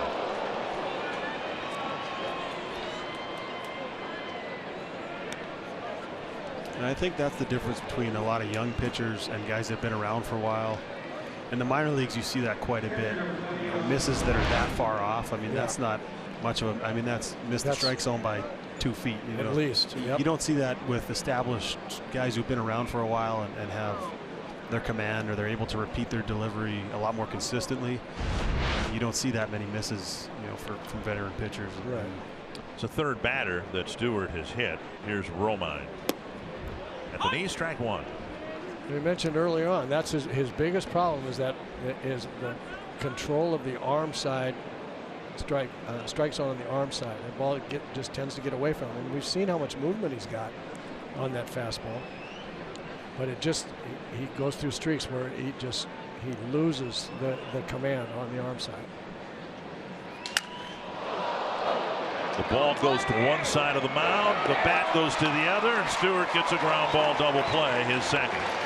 The splintered barrel of the bat sailed past his right shoulder, and the ball, with about the same launch angle as the bat, went to Forsythe. And that same movement that he had that got him in trouble on the previous pitch when he hit him, that same movement is what's got him 2 double plays so far in the last 4 outs. Yeah, that ball just ran hard in on his hands. 2 down now, and Gleyber Torres. Big pop-up. The first fly ball out if Forsythe catches it. And he does. And Stewart faces just 3 men in the 5th.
German Marquez is a strikeout machine. Last night against Arizona, Marquez pitched 7 innings and struck out 11 batters, 6 straight at one point. In his last 4 starts, Marquez has 43 strikeouts. Rockies beat the D-backs last night 13-2. They now lead the NL West right now by a game and a half over the Dodgers, guys. Yeah, Rockies and Diamondbacks tied at 2 in the 4th inning. Robbie Grossman will lead off the 5th inning for the Twins. It'll be Grossman, Cave, and Austin. Strike on the outside corner. Grossman was called out on a check swing in the midst of the 3-run rally the Twins put together to take the lead in the 3rd.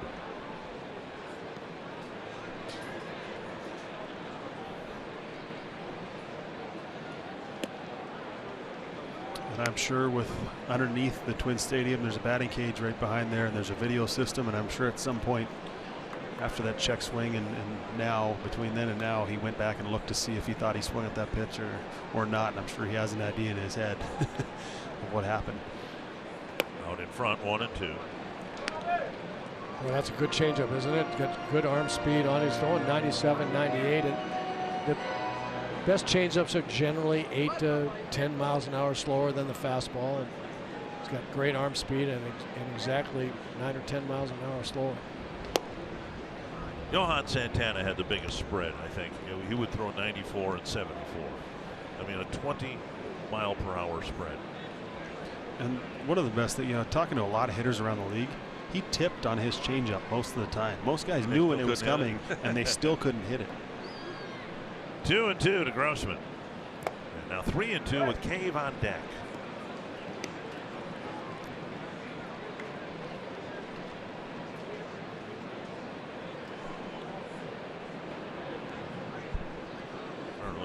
We should almost call it a shift if infielders aren't bunched 3 to one side. Outside, Grossman takes a walk. That'll bring up Cave. Saturday, every win is crucial. The Dodgers will take on the Cardinals in a heated matchup or catch the Nationals as they look to play spoiler to the Braves. It all happens at 11:30 in the morning Central on Fox. The Twins take on the Royals at 6 Central on FS1 and on the Fox Sports app. Twins heading to Kansas City after the game. Baseball this weekend might be disrupted with Hurricane Florence, and it's of some concern to Jake Cave. He lives in Hampton, Virginia, and he told me today his mother is going to evacuate his house in Hampton tonight to try to get out before everything that brings or that comes with having a hurricane. The swell of water in the ocean, and Hampton's right on the water. It's right on the ocean there. So we hope the best for Jake and his family.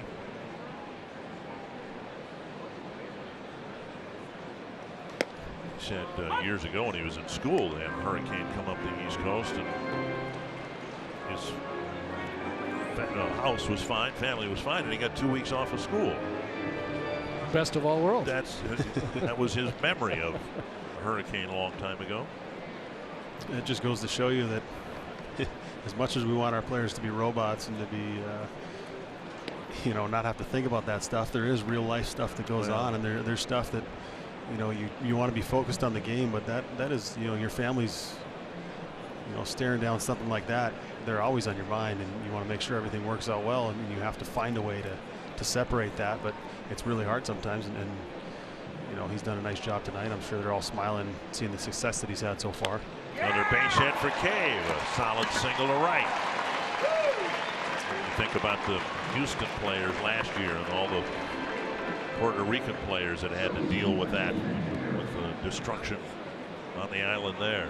A couple of hits for Cave and a good start to the 5th inning. We talk about this all the time, but it bears repeating and repeating and repeating.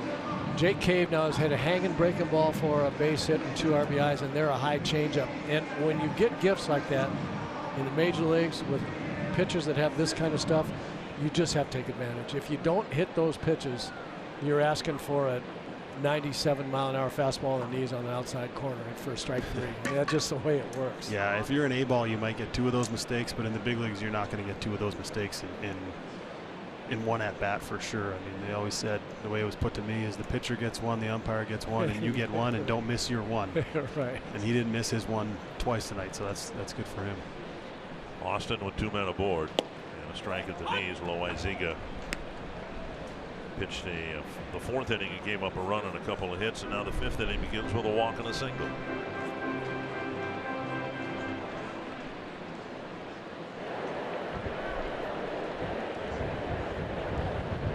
Okay, my 2 runs are out there. The 3rd one standing at the and plate. The potential third one standing at the plate. And I'm sure he's got that in his mind too. I think you'd take 3 over 2. I would.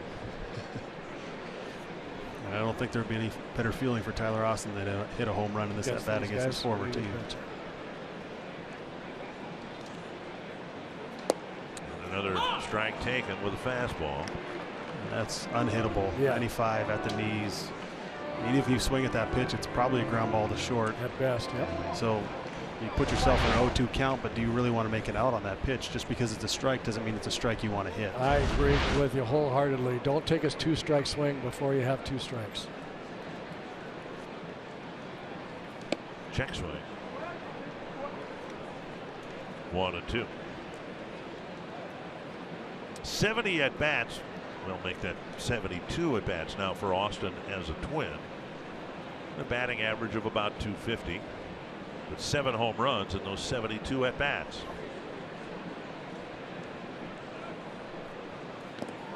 That got Romine in the mask. Pitch in the dirt.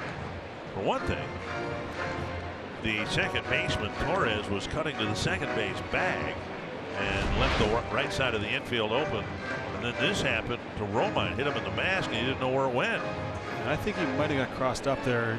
I'm not sure he would go out for a meeting there. If it almost looked like he was expecting a fastball, because the pitches we've seen him block tonight, he's anticipated the ball so well in the dirt with 2 strikes.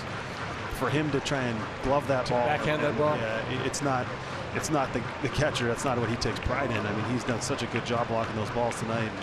You know, he got really a fortunate break right there, that ball kicked right back in front of him. Robbie Grossman was halfway to third and realized the ball was close to the catcher, and with nobody out, you're not going to take a chance right there making it out at third base. So, for what it's worth, the Yankees have just 1 mound visit left.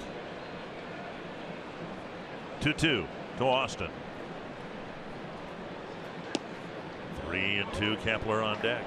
That's a good take right there with a guy who has as much velocity as he has. We've seen 95 to 98 miles an hour, and you're thinking fastball away, and he starts that slider up there in the corner, and for him to hold up right there, that's a good sign. He's seeing the ball well, it looks like. Now we're not interested. There we go. And Torres to the second base bag this time. Loaiziga turns and looks anyway.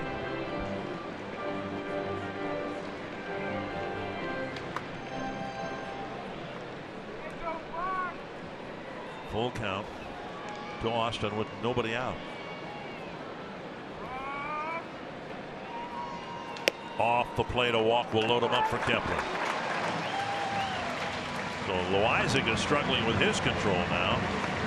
Twins have gotten out of similar spots here with some ground ball double plays. They've turned 3 of them. We'll see what Kepler can get done here with the bases loaded and nobody out.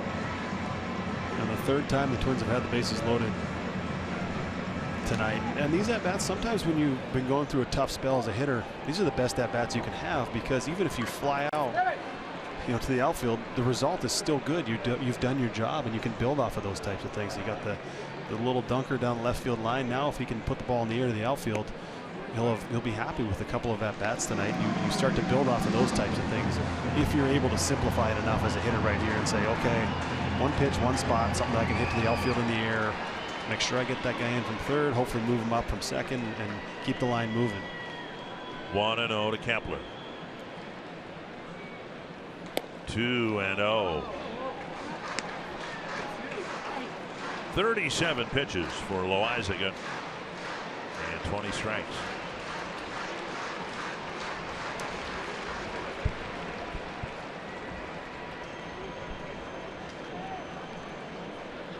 Got to get the pitch he wants right here. It's got to be right where he wants it. Side ball 3. Now, do you green light him at this point in the season? You know, give him a chance to have a big moment right here on a 3-0 pitch, or do you continue to play the way you're supposed to play? You know, I wouldn't hear it, and primarily because you're trying to beat the Yankees. You're trying to be competitive, you know, for the rest of the league against a pennant contender. Your guy up there is not swinging the bat great. They think it's a foul ball, but that's not a reviewable play. But what I think Aaron Boone is asking the home plate umpire, James Hoy, to check with the 3rd base umpire. On video, they think the ball was tipped by Kepler's bat. That is not a reviewable play. And I'm not sure what asking for help is going to do. I mean, if the guy at home plate didn't see the foul ball, how's the guy down the 3rd base line going to have seen a foul tip straight back like that? There was a reason Romine didn't catch the pitch. And the reason was Kepler fouled it. It was a foul ball.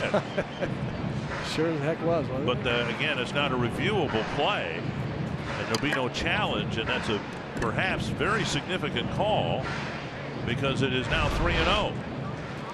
Loaiziga's had problems throwing strikes to begin with, and he's got to throw one here or the Twins get a run. Yeah, I think that Paul Molitor will have him take here knowing that he got a chance to get another one.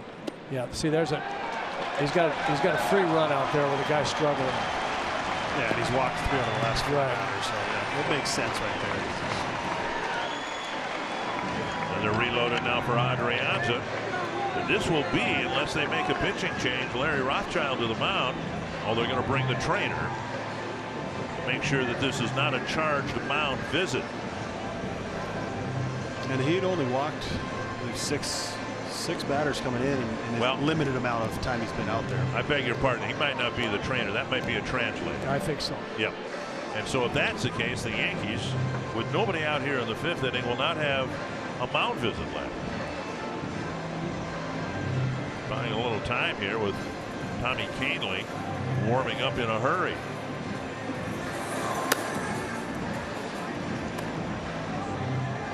And so all 6 mound visits have been used. You called it a couple innings ago. I think this is the first time we've done a game where a team has run out of mound visits. And maybe we shouldn't be surprised that it's the Yankees, because the rule was put in part mainly because of Gary Sanchez, who is always running to the mound. This is going to be interesting to see how the rest of this game plays out. If he gets crossed up, I know the umpire has some discretion. Right. The signs are wrong and all the rest of it, but it's going to change the way the rest of this game goes from behind the plate, at least. Adrianza. A breaking pitch, a swing and a miss. And I think he's taking a little extra time in between this pitch because that wasn't something he wanted to hit. He's walked 3 out of the last 4 hitters. You don't really want to go up there and swing at a first pitch changeup in that situation. He's assuming he's going to attack him with a fastball, and he guessed wrong, and fortunately he didn't put it in play. Over the inside corner, and it's 0-2. Still nobody out. Twins have already added another run here in the 5th.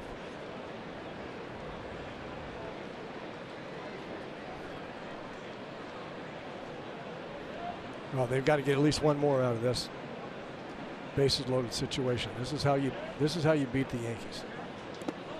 Check swing, ball 1. You cash in the opportunities that you have, and especially against bullpen guys that aren't their 7th, 8th, and 9th inning closers. Last night the Twins issued 10 walks. Tonight they've already taken 6. It's nice to turn the tables. 1-2 to Adrianza.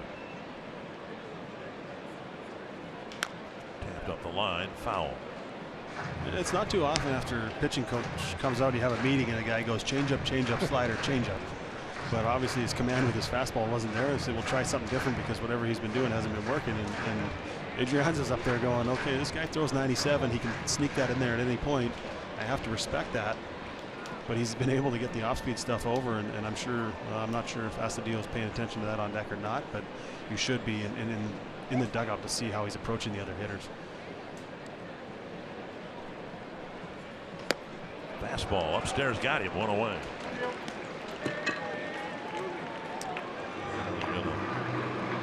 Let it ride, it looks like, with Loaizaga pitching to Astudillo. Astudillo's seen a total of 3 pitches. He's grounded out twice. Well, after all those changeups and breaking balls, Justin said, then he buzzes 95 up high. It's tough to lay off, and Adrianza basically a low ball hitter, and he got mesmerized by the changeups and got a fastball thrown by him. Ball 1 to Astudillo. And another off-speed pitch. See, I'm sure Joe Mauer's paying attention to that because he likes to see if a guy can get his off-speed stuff over. But you watch that guy in front of you, you watch those hitters in front of you, you try and learn something so you have a plan when you walk up to the plate. Driven a long way, foul. 1-1. Kind of an interesting lineup for the Yankees. Double play depth, except for Voit at first base, who's in on the infield grass. I think it's hard to turn a double play as a first baseman when you're behind that runner, especially from a right-handed hitter. The ball's probably not going to be hit very hard to you, so you're assuming the ball's going to be hit soft and he's going to throw that ball home. To turn it from first to the shortstop at second, then down the right field line. Chased by McCutcheon. He won't get there. 1 run will score. That'll be it. The bases are loaded once again with Astudillo dropping one down the right field line.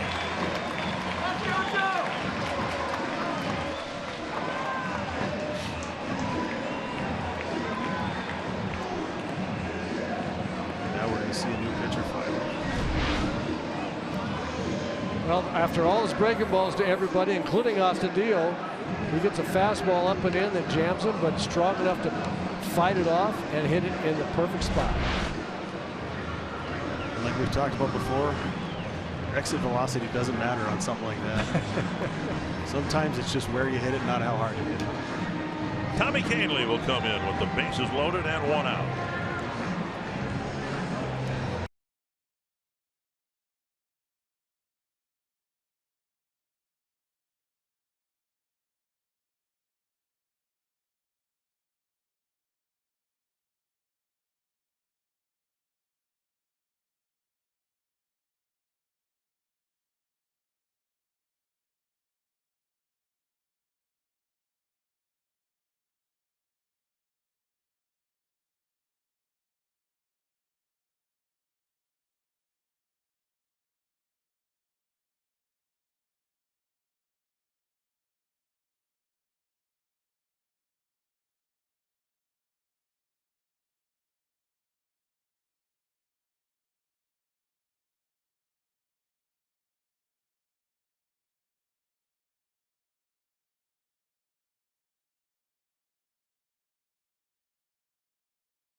See 6-1. Join Fox Sports North Saturday, September 15th for Minnesota Wild breakaway run. Single game tickets are on sale and training camp open practice. Plus, collect water from your favorite pond, lake, river, or ice rink and bring it to XL as the Wild will once again flood the rink. For more details, visit foxsportsnorth.com/events. Justin, you got a pond, don't you? A pond and a rink, and you got all of it, right? Yep. Gotta have something to do in the rink. You got a swimming pool? Yep. So if I come over, the pond would be good for me, right? Like yeah, for the skating and the swimming. Well, yeah, for like Carl from Caddyshack. Pond would be good for you. Tommy Kahnle pitching for the Yankees. Bases loaded. A couple of runs already in here in the 5th.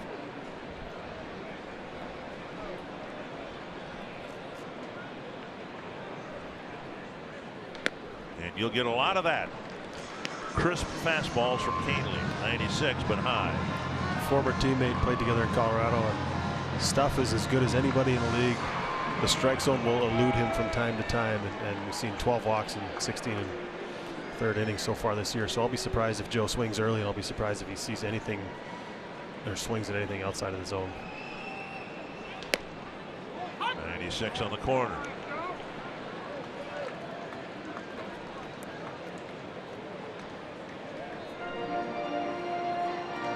Average actually has gone down to 389 with runners in scoring position. And that's the part that tells me he still has something left in the tank. He still should continue to play baseball after this year when he's able to do that in those situations. Low and on the corner at 97. It's 1-2. So he's seen 3 fastballs about the same speed. Do the Yankees have anyone in the bullpen that throws less than 96? I don't think so. Robertson, a former closer, might be the only guy, but I think he can still run it up there. 1-2. I'm surprised at how shallow Stanton is in left field. He's unusually shallow. We've seen Joe hit so many balls to the warning track. He's almost playing like the outfield is in the 9th inning. Hopefully Joe gets a chance to burn him right here. He throws him another one of those fastballs away. Yep. He's not giving himself a lot of time to react to much out there. 2-2.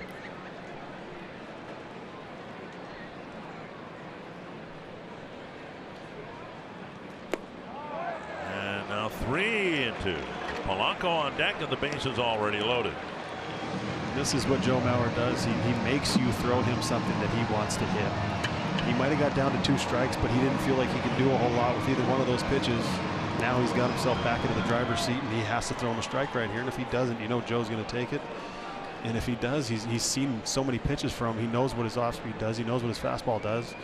He's really in command of this at-bat right here. Full count to Mauer. A high blast to center field. Going back is Hicks. Go ahead. Ball is gone. A grand slam.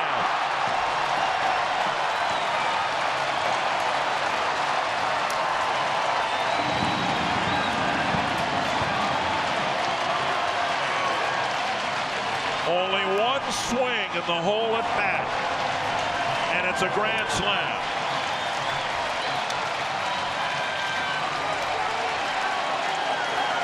Like I said, there's plenty left in the tank right there. That's fun to watch. A 6-run inning and a 10-1 lead.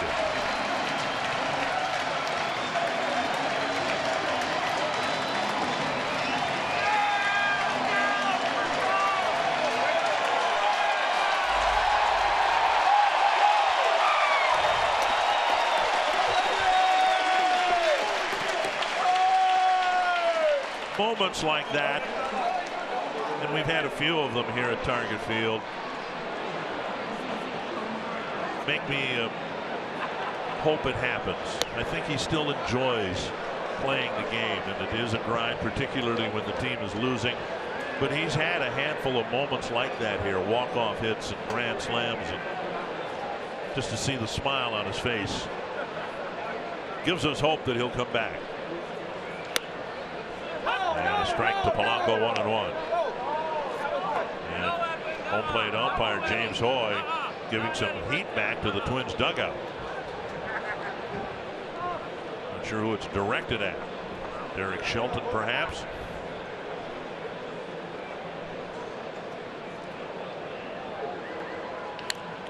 Off the end of the bat, 1-2. Well, the ball's high. I mean, it's just what it was. You see that happen from time to time in long innings, and games are getting long. The strike zone can sometimes get larger, and that's frustrating as a hitter when it changes from at bat to at bat based on the score. 1-2 to Polanco.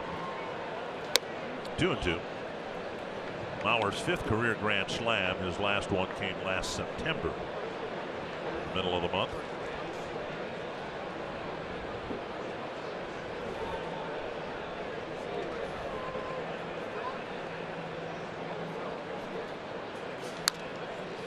Ground foul. For all the people that wish Joe Mauer would swing at the first pitch, that at bat right there is the epitome of why he is the hitter he is. He's able to get to 2 strikes. He's able to lay off those tough pitches.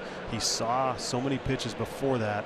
He knew exactly what his fastball was going to do, and then when he threw it in there, he hit it 420 feet to center field and knocks in 4 runs. So it's hard to argue with that approach. It's been so successful for so long. It's almost like in the first few fastballs that he took, he was calibrating the fastball, timing it, and then took, as we said, just the one swing the entire at bat, and it gave the Twins 4 runs.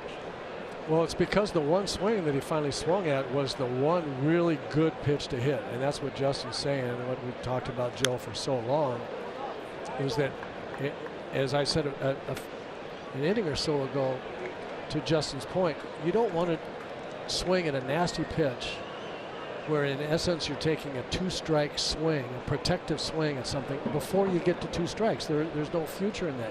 The odds say you're going to make outs on those pitches, so you take them with, as long as you're going to have confidence that you're a good 2-strike hitter, which he is. No. Polanco flips another base hit to left field, his 3rd hit of the ball game, and we're just in the 5th inning.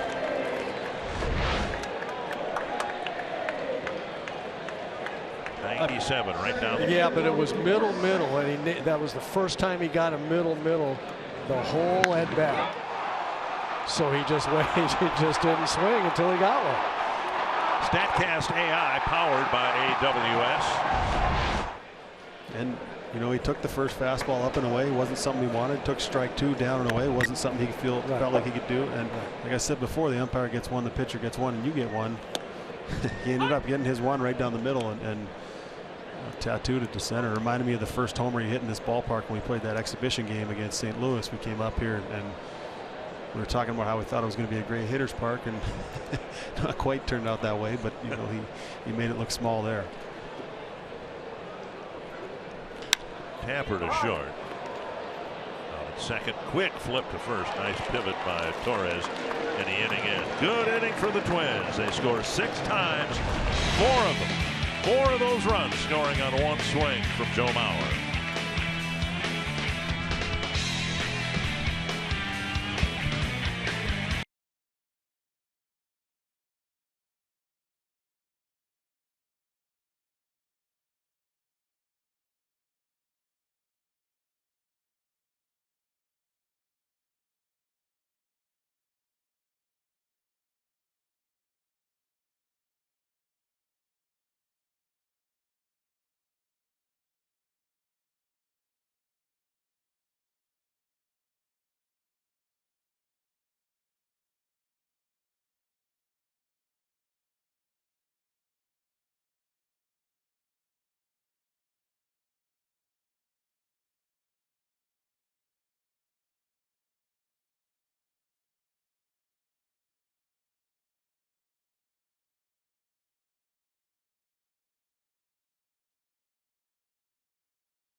He's pitched 3 innings. He's going to try to pitch a 4th. And he's in real good position here to pick up his first big league win.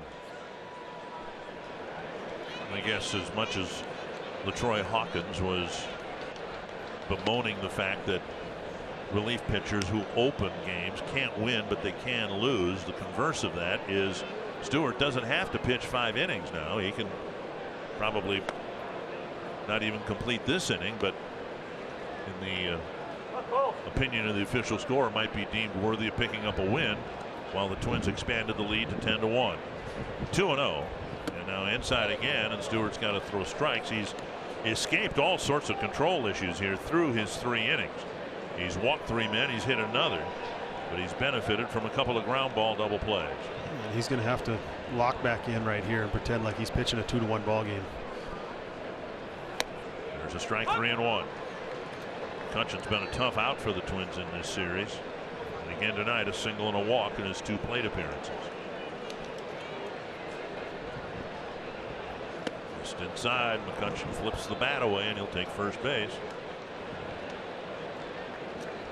Are you game for a little excitement? Head to foxsportsnorth.com, submit a photo and message for the opportunity to be featured in the Minnesota Lottery Winner's Circle during the broadcast and receive $100 in scratch tickets. With the Minnesota Lottery, every day is game day.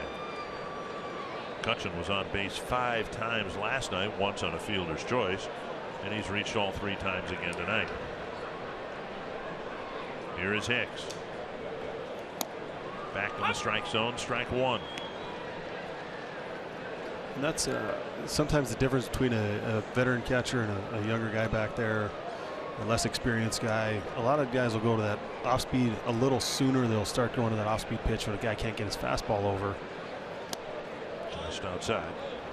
You know, you just kind of change it up to get him a little different feel, because sometimes on that curveball or the slider, it forces you to get on top and you finish it a little better, and then it gets your fastball back to where you want it to be. Right. So I was surprised he didn't go to that first pitch to Hicks, but he got strike one. And now on the outside corner. I've noticed you watch baseball for a long time and you watch pitchers, and oftentimes when they're struggling with their fastball, if the catcher will just get him to throw breaking balls or changeups or something, that off-speed pitch makes them stay back a little bit longer. It makes them stay over their legs a little bit longer, and it fixes the fastball quicker. 2-2. Stewart entered the game in the third, and he was helped by a throw out at second base. McCutcheon trying to steal. Then in the fourth inning, he got an inning-ending double play, and then he got another double play in the fifth. 2-2 to Aaron Hicks.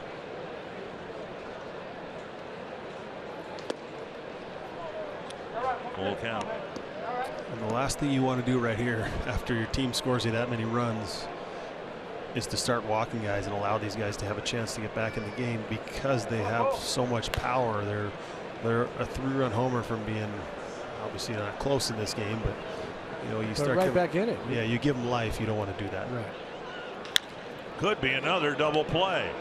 Backhanded. And they'll only get one with Hicks sprinting down the line.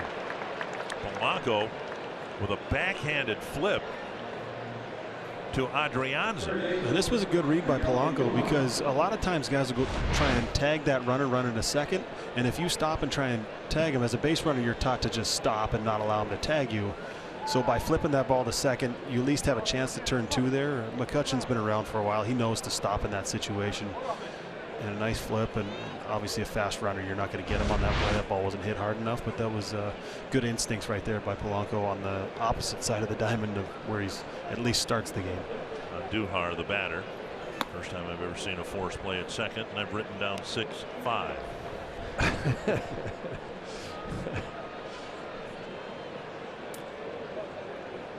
And the second part of your point there, Justin, is just like the it's 10-1. Don't. What's the number one rule? Don't walk anybody for a pitcher. What do you do out in the field? Get an out.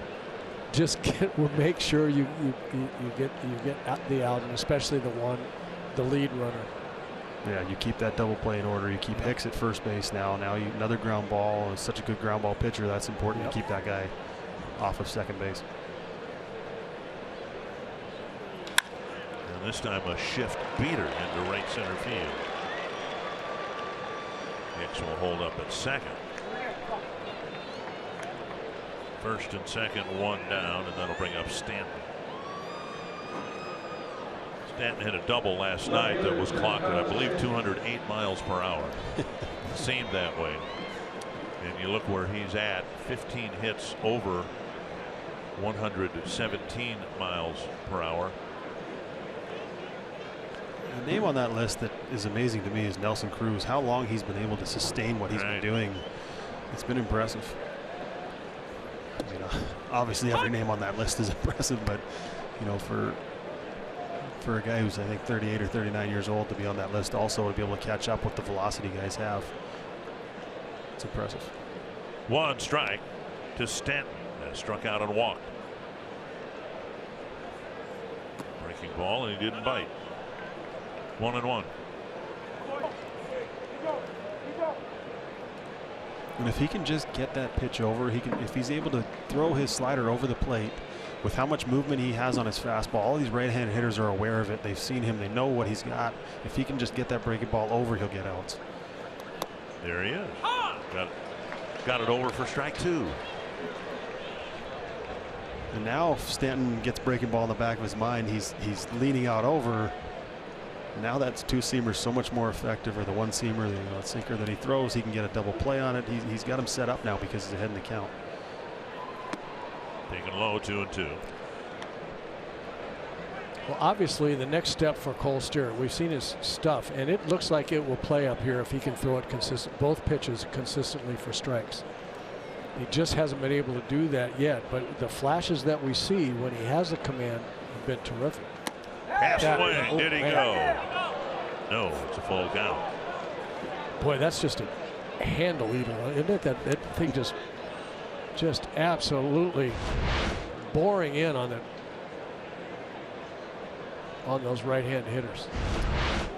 You're right, Justin. They're aware of that. That's why that slider, if you can just throw it for a strike out there on the outside part of the plate, they're so conscious of getting that ball away from their hands on that fastball. Just can't get it close enough. Another walk has filled the bases with 1 out, and that's going to be the end of the road for Cole Stewart. Trevor May with an opportunity to get warmed up, but now Yankees down by 9, but they're 1 swing of the bat from just about slicing that deficit in half. We'll take a break. Stewart comes out with 1 out in the 6th.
Menards. Save big money on all your home improvement needs at Menards. And by Ram. Hurry in and get a great deal during Ram Power Days. Yeah, the Twins have a 10-1 lead, but this is kind of a tough situation with the bases loaded, 1 out. Trevor May, unfortunately, has been in a couple of these, and when he's come in with the bases loaded, we've seen him really having a struggle throwing strikes. Weeks ago, he came into the same situation and walked the first 2 batters. Ordinarily, walk's not a big issue for Trevor, but you can see he had 2 of them with the bases loaded. In a situation like this, he'll face Gregorius with 1 out. And if he wants to pitch out of the bullpen, he's going to have to get used to situations like that if they want to be able to use him out there and count on him, because he's got the stuff to do it. High and in.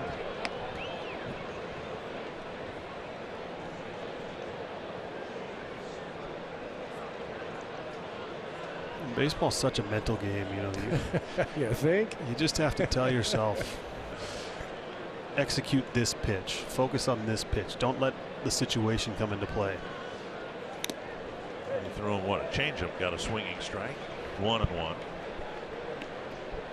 You're 1 pitch away. That's all you have to tell yourself. And execute this pitch. If I throw this pitch where I want to, good things can happen. And I do that, then I move on to the next pitch, and you break it down to the simplest way possible. You don't say that the base is loaded and I got the number 5 hitter up there. You just say, okay, I'm going to focus on this part of the strike zone and throw the ball there and trust my stuff. Driven to right and gone, a grand slam, and it's 10-5. Each team with a grand slam now, and the inherited runners all come in to score.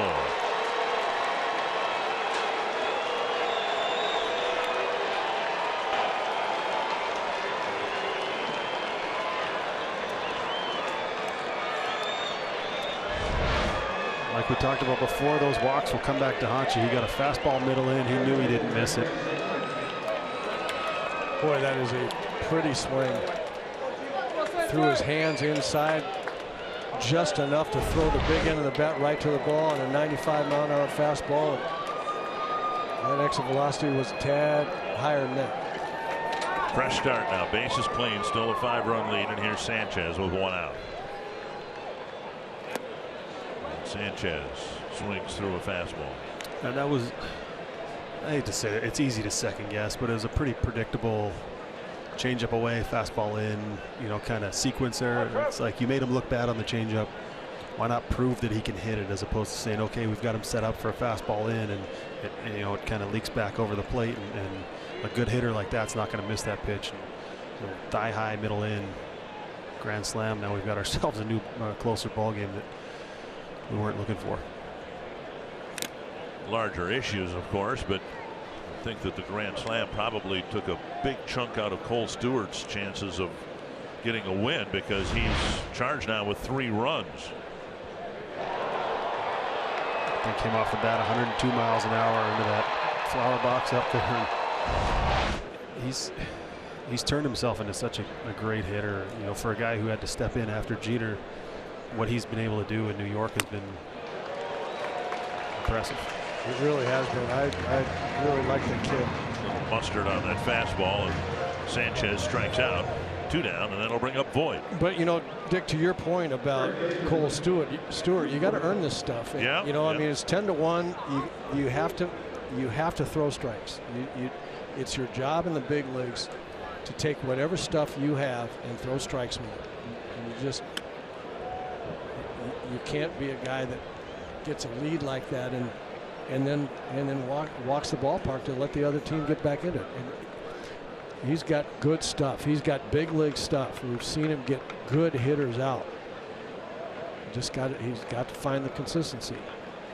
Breaking ball over, 1-1. A lot of that can be mental too. You know, you're over there, you kind of have that letdown. You look at it and you go, okay, I got a chance for my first big league win. I got a 10-1 lead. I just have to go out there and do this. Instead of keeping that focus and keeping your foot on the gas pedal going, attack the strike zone, attack the hitters, get strike 1, and I'll be in a good spot. Instead, he kind of lost it a little bit. And to me, that's as much mental as anything. If you lose your focus with how he was able to execute leading up to that point, and then all of a sudden he just completely lost the strike zone, he's got too good of stuff to let that happen to him, and he'll be frustrated about it, and hopefully he'll learn from it. On the outside corner, 2-2. And the thing that big league players have to learn, you talk about it with a pitcher, but you've also talked about it with hitters. And in a nutshell, what you're saying is it's not enough to want to. Okay, here's a situation. I want to get out of this situation, or I want to get a hit. I want to get the run in. It's not enough. You have to figure out how to do it. How do I do that? May strikes out the last 2 batters. Gregorius swings the Yankees back into the game.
3 in his career. Two of them have come this year against Minnesota. Sanford Health injury report, and there are a lot of people, including the Yankees, upset that Josh Donaldson is the subject of our Sanford Health injury report.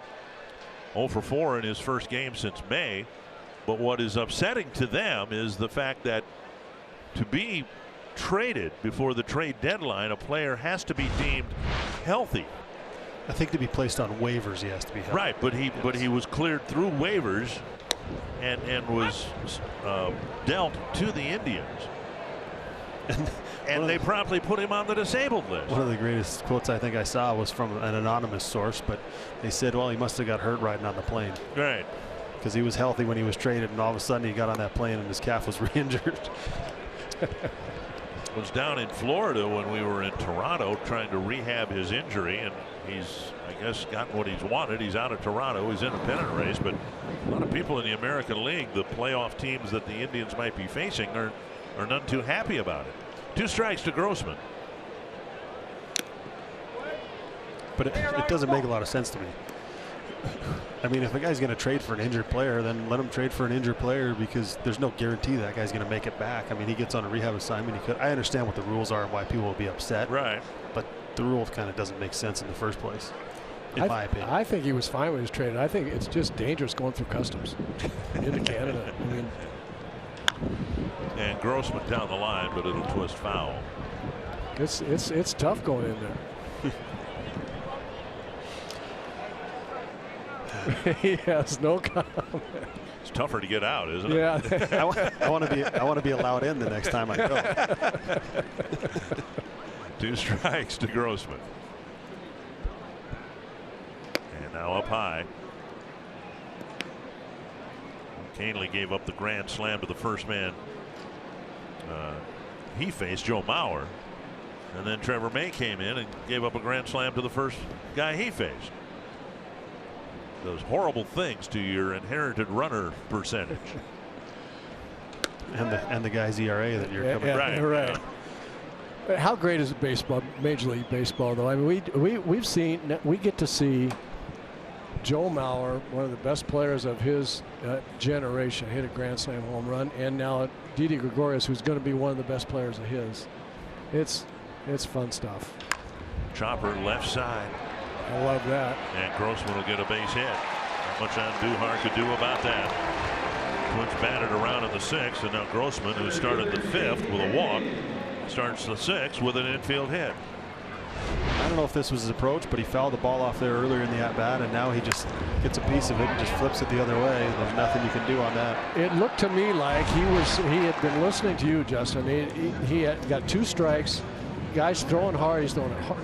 98, 97, 98. Got a changeup. And Robbie looked like he just said, I'm just waiting a long time. If I get beat, I got a big opportunity over there with all that room on the left side. Here's Cave.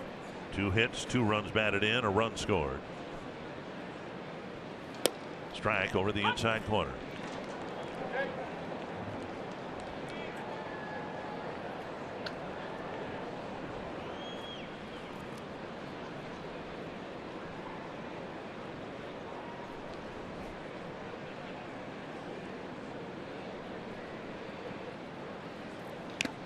Oh my. Oh. Ooh.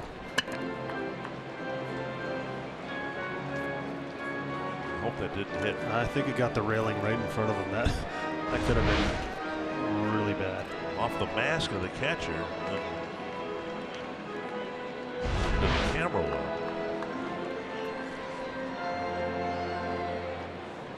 2 strikes.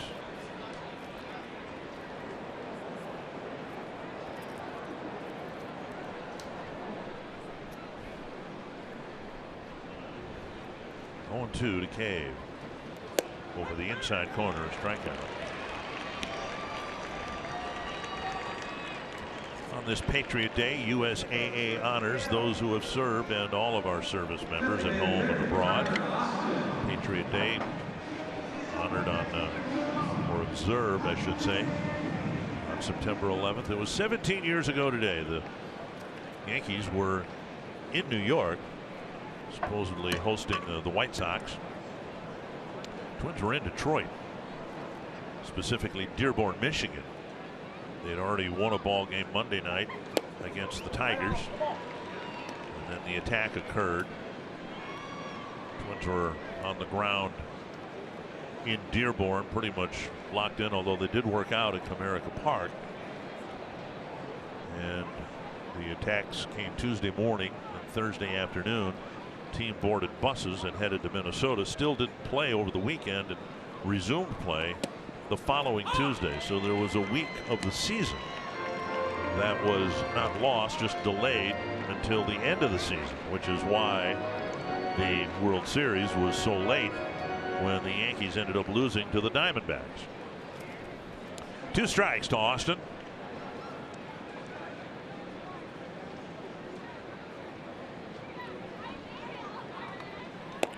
And off the plate, we all remember where we were. Roy, I'm guessing you were probably, what, in the Twin Cities? Oh, I absolutely was. Yeah. And Justin, you were probably in the minor league someplace. I was in New Britain, Connecticut, not too far from New York, and we were getting ready to play a playoff game that night. And just a horrible, obviously an understatement, but a really tough time for a lot of people. Austin chases a pitch just off the plate, a strikeout, 2 down, and that'll bring up Kepler. Kepler with a single and a walk and a run scored and a run batted in. His walk came with the bases loaded.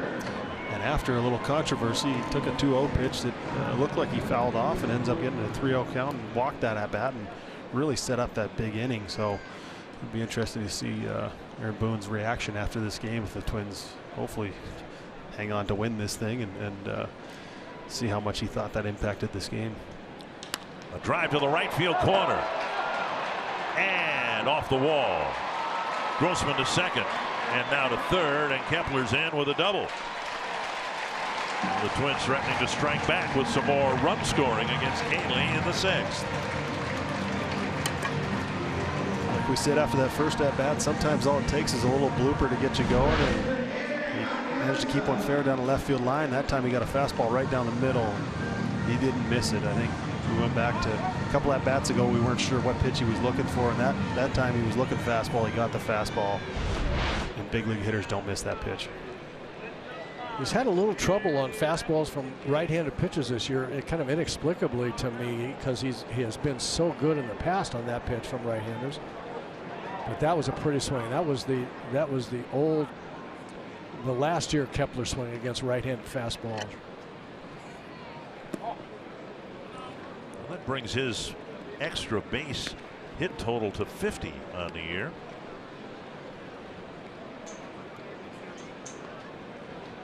And you'd like to see, Max finish the season strong, go into the offseason feeling good. There was so much build up around this team and around him, and the strides he was going to take forward, take this season. And fly ball left field.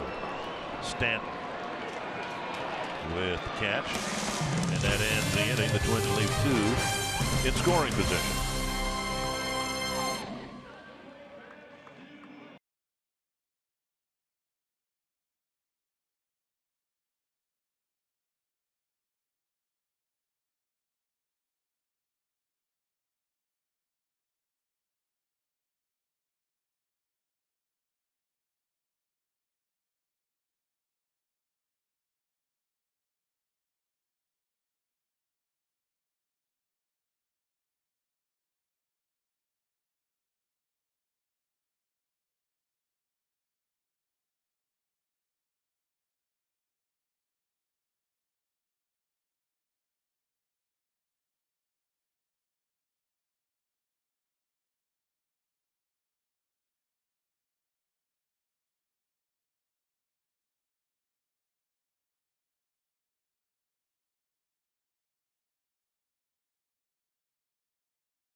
Jake Cave against his former team with his family evacuating the incoming hurricane has managed to have a good night. Joe Mauer, great at bat, took a fastball grand slam, a great moment for everybody who got to witness it. And all of a sudden, those pesky Yankees aren't going to go away. Didi Gregorius gets a fastball, hits another grand slam to answer. A 10-1 game turned into a 10-5 game in a hurry. But the Twins are set up. Now they have their bullpen where they want it to be. They've got their setup guys. They get the ball to the closer, hopefully with the lead by the end of it, and finish this game off and have a chance, you know, to end this ugliness that we've seen against the Yankees for too long, I think, in everyone's opinion. Well, I am a little curious about Rogers coming into the 7th here. Twins have 2 relievers that they have an all lot of confidence in the end of games. Hildenberger and Rogers. May only threw a handful of pitches, and I half expected May to come out and pitch and get at least some of the outs here in the 7th, but it's Rogers with 9 outs to go. Fouled back, and it's 0-2. Talked about Rogers' effectiveness, his step up this year. We know how dominating he is against left-handed hitters.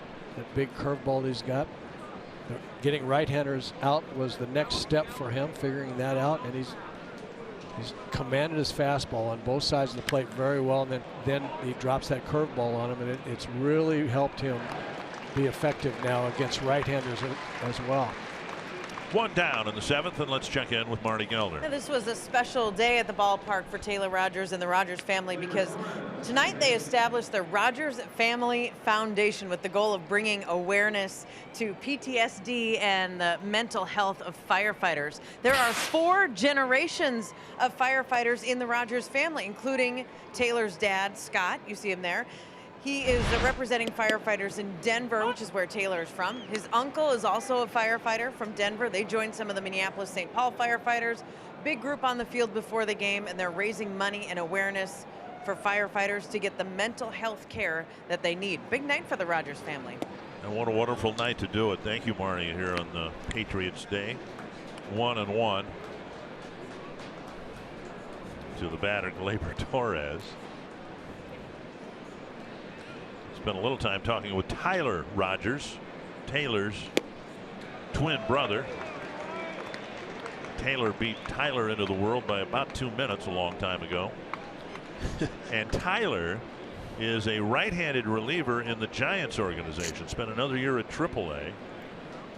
And as I think you saw in that picture, they are identical twins. This ball hit to left.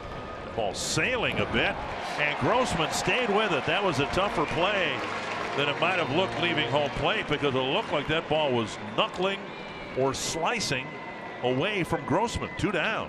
And possibly looking up in the lights also at the same time. Those low line drives are the hard ones because they end up staying in the lights, and there's no way to get around it. You know, if you get a pop up in the sun, you can kind of get around it, but the ball hit like that, you're fighting it. That's a pretty hopeless feeling there, but nice job by Robbie to stay with it.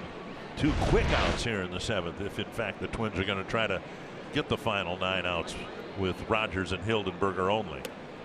Ball 1. Just imagine if the Twins can get Tyler Rogers, right? Now he's a side-arming, a submarining right-hander in the Giants organization. And so you bring in a Rogers, and the other team might not know which Rogers is coming in, right? One's righty, one's lefty. I mean, I'm trying to think of some way the Twins could exploit that somehow. I think you'd have to have them both warming up at the same time to really confuse the other team. Yeah. But when I saw his brother walking in, I'm going, we're down there for batting practice, and I'm going, why is he not in uniform?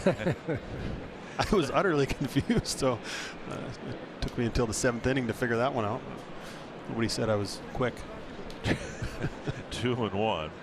And now 3-1 to McCutchen, who again has been on base 8 times in this series. Once with a fielder's choice last night, but a bunch of hits and walks last night. The same thing so far tonight. And hopefully a good sign for the Yankees. He got off to a little bit of a slow start since he's been there. Big pop up right side. Mauer going to retreat on this ball, and he'll make the catch in front of Kepler. And a good, quick 7th inning for Taylor Rogers. Ooh.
Heartland Chevy dealers.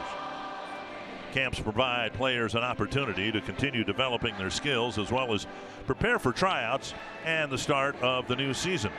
Included are 5 to 10 hours of instruction addressing general baseball skills taught by an experienced staff of dedicated instructors. For a full schedule and registration, visit twinsbaseball.com/training. Looks like that's a pretty full schedule right there. Something to do baseball-wise in the wintertime.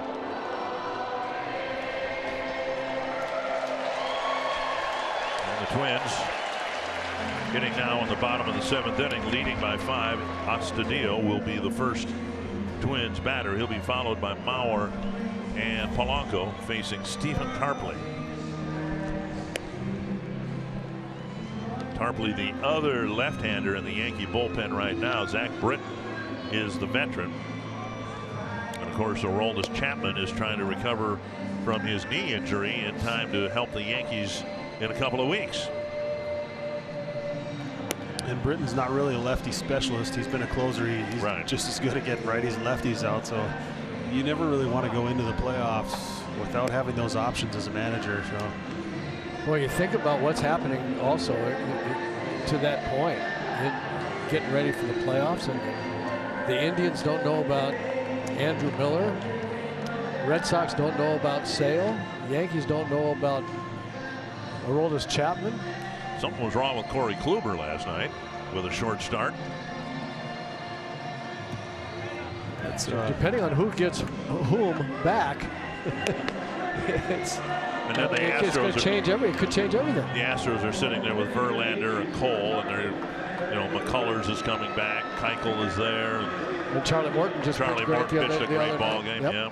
And they've been through. They know what it takes to win. Yep. The only thing, I don't know what you call it, but the hangover, or the World Series hangover, when you end up playing a month longer than what you're used to, how that affects you late in the next year. But they seem like they've kind of gone through that time where they lost that series to Oakland, and then all of a sudden it woke them up again, and they look good. Right field, and McCutchen makes a running catch. And Astudillo, in 4 at-bats, has seen a total of 6 pitches. Time now for tonight's Coors Light refreshing finish. Joe Mauer came up with a bases loaded facing Tommy Kahnle and went central. Way back central.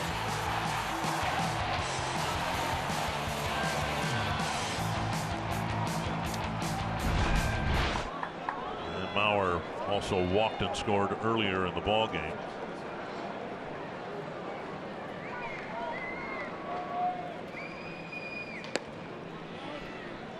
Fastball's up, ball 1. And the Astudillo at bat, I said this earlier in the game, but there's nothing wrong with swinging at the first pitch, but to get beat by a fastball in and hit a weak fly ball to right field, that's not a productive at bat. And you've taken the bat out of the hands of the guy hitting behind you. Now you know Joe's probably going to take some pitches, but if he wanted to go up there and swing at the first pitch, it could have been, you know, 2 batters, 2 pitches, and you know it affects the rest of the inning. And if you're going to line out, if you're going to hit a deep fly ball, if you're going to take a good swing, that's one thing. But if you're going to go up there and make weak contact, it doesn't make sense. Liner to center, down for a hit. Joe stung the ball a couple of times here tonight in successive at bats. Put 1 swing on the ball in his 5th inning at bat, hit a grand slam, and his first swing here is a sharp single to center. Replay brought to you by Carrier. This ball inside. Joe throws his hands in. He has a remarkable innate knowledge of where the big end of the bat is. He swings the big end of the bat at the baseball. Eddie Rosario is another one that has just a natural genius for that.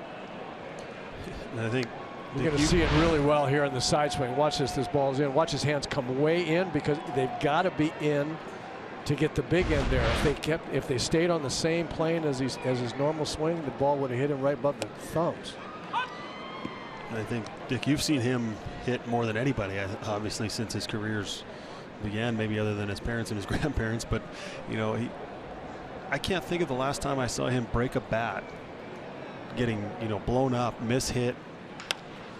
Chip shot towards right field, caught by Torres, 2 down. Back to my point of it leads back to the Astudillo at bat, where he didn't find I don't think he's found the barrel yet tonight because he hasn't really been swinging at pitches that are his pitches. He's made outs on pitches that aren't his pitches. He got a hit on a ball, but he mishit that one, and Joe goes up there and manages, because he's swinging at the pitches he wants to hit, he's able to get the good part of the bat to the ball, and that's the difference between a guy who has success over a long period as opposed to a guy who has short spurts of success, because you don't allow yourself to do that by not swinging at your pitches.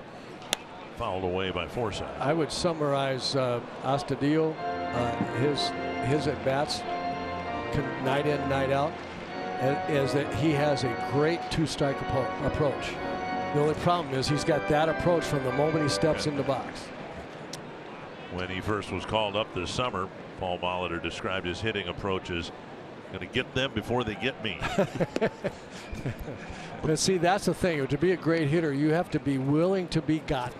Right. So that so that you can get enough of the pitches that you want to hit, so you can do your share of getting them, and that's the difference.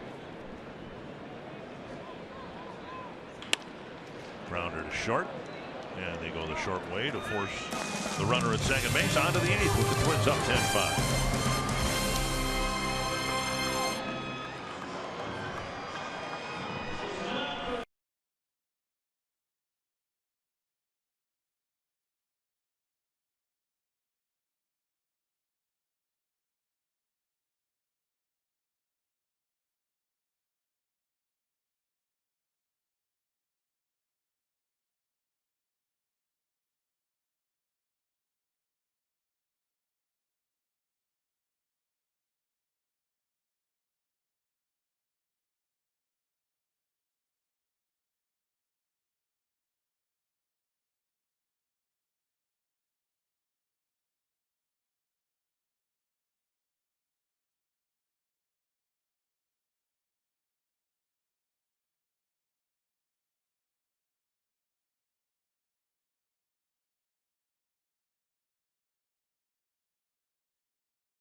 Studio Sports Update. Time for a great pitching flashback. On this date 19 years ago, lefty Eric Milton threw the 4th no-hitter in Twins history. He struck out 13 and walked 2 against the Angels.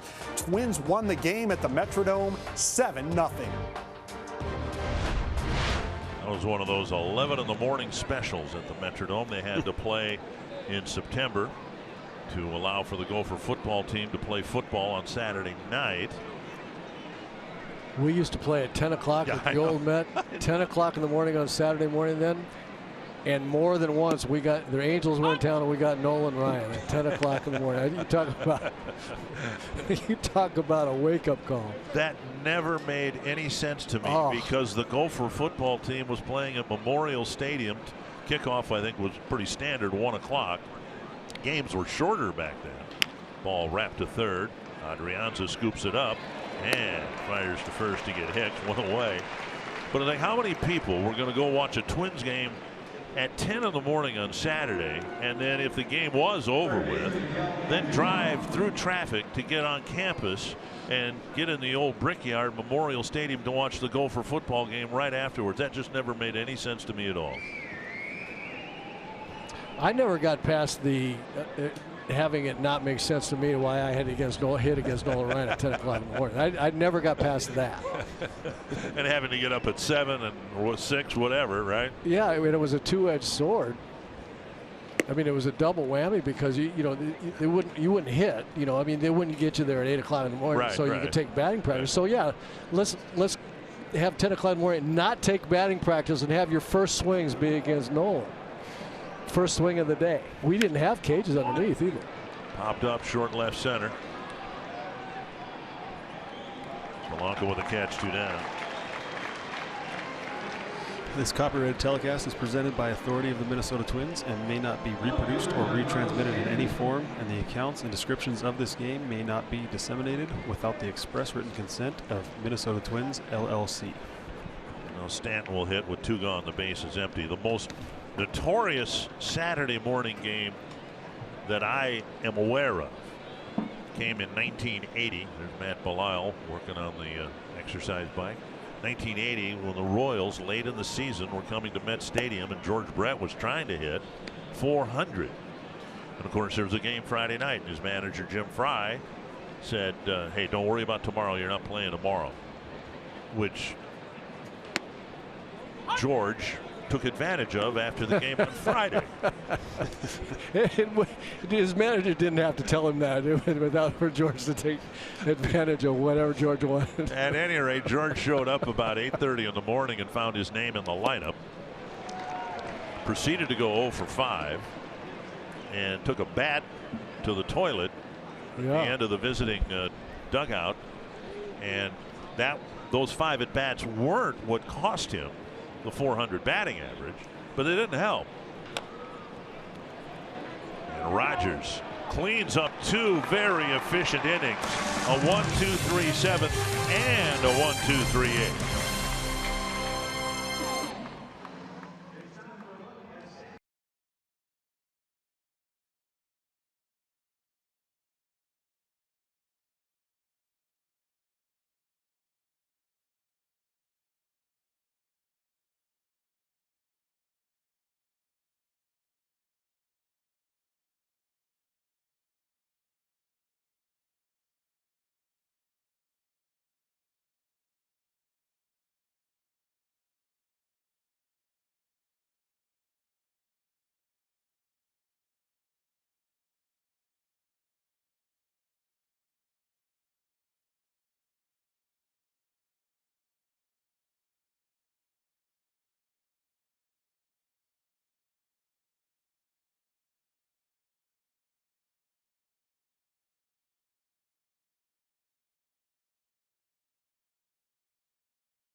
Inning it coming up right after the final out. We bring you Twins Live, presented by CenturyLink. And tonight, we look at a grand night for Joe Mauer. His 5th career grand slam came in the 5th inning tonight for the Twins. We'll look at that and the curtain call from Joe. Plus, a nice night for Jorge Polanco. 3 hits in this game, plus a pretty solid night at short defensively. We'll look at his complete night and hear from the manager, Paul Molitor, right after the final out is recorded here tonight, guys. All right, thank you, Marty. Out first pitch outside to Robbie Grossman. Now hitting right-handed. Grossman with a single and a walk in 4 plate appearances. And now 2-0. Grossman, Cave, and Austin.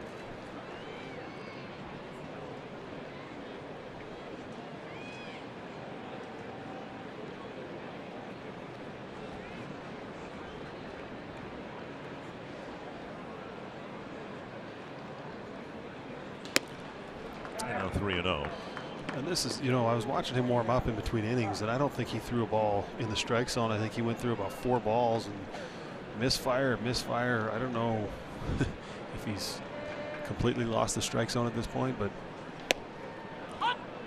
3-1. Robbie's got himself into a hitter's count. He throws him that pitch again. I'm sure Robbie's going to come out of the shoes, and if he doesn't, he can take it and he has to get another one. Foul back. Full count. Twins with 3 runs in the 3rd inning to take the lead. But we talked about it at the time. Unlike most Twins-Yankees games, the Twins added runs. Got 1 in the 4th and 6 in the 5th to, we hope, put the game away for good. 3-2 to Grossman.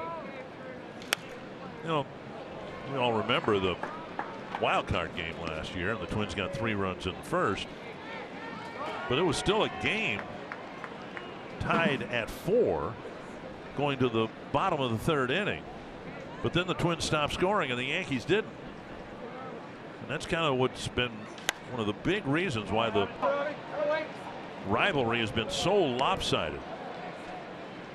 I think we saw it last night in the games that the Yankees will just wear you down. They'll make you throw strikes. They make you throw a lot of pitches. All the walks last night, and then when you do, I mean, they had runners in scoring position, I think, for the first 6 innings of that game last night, and they finally came through.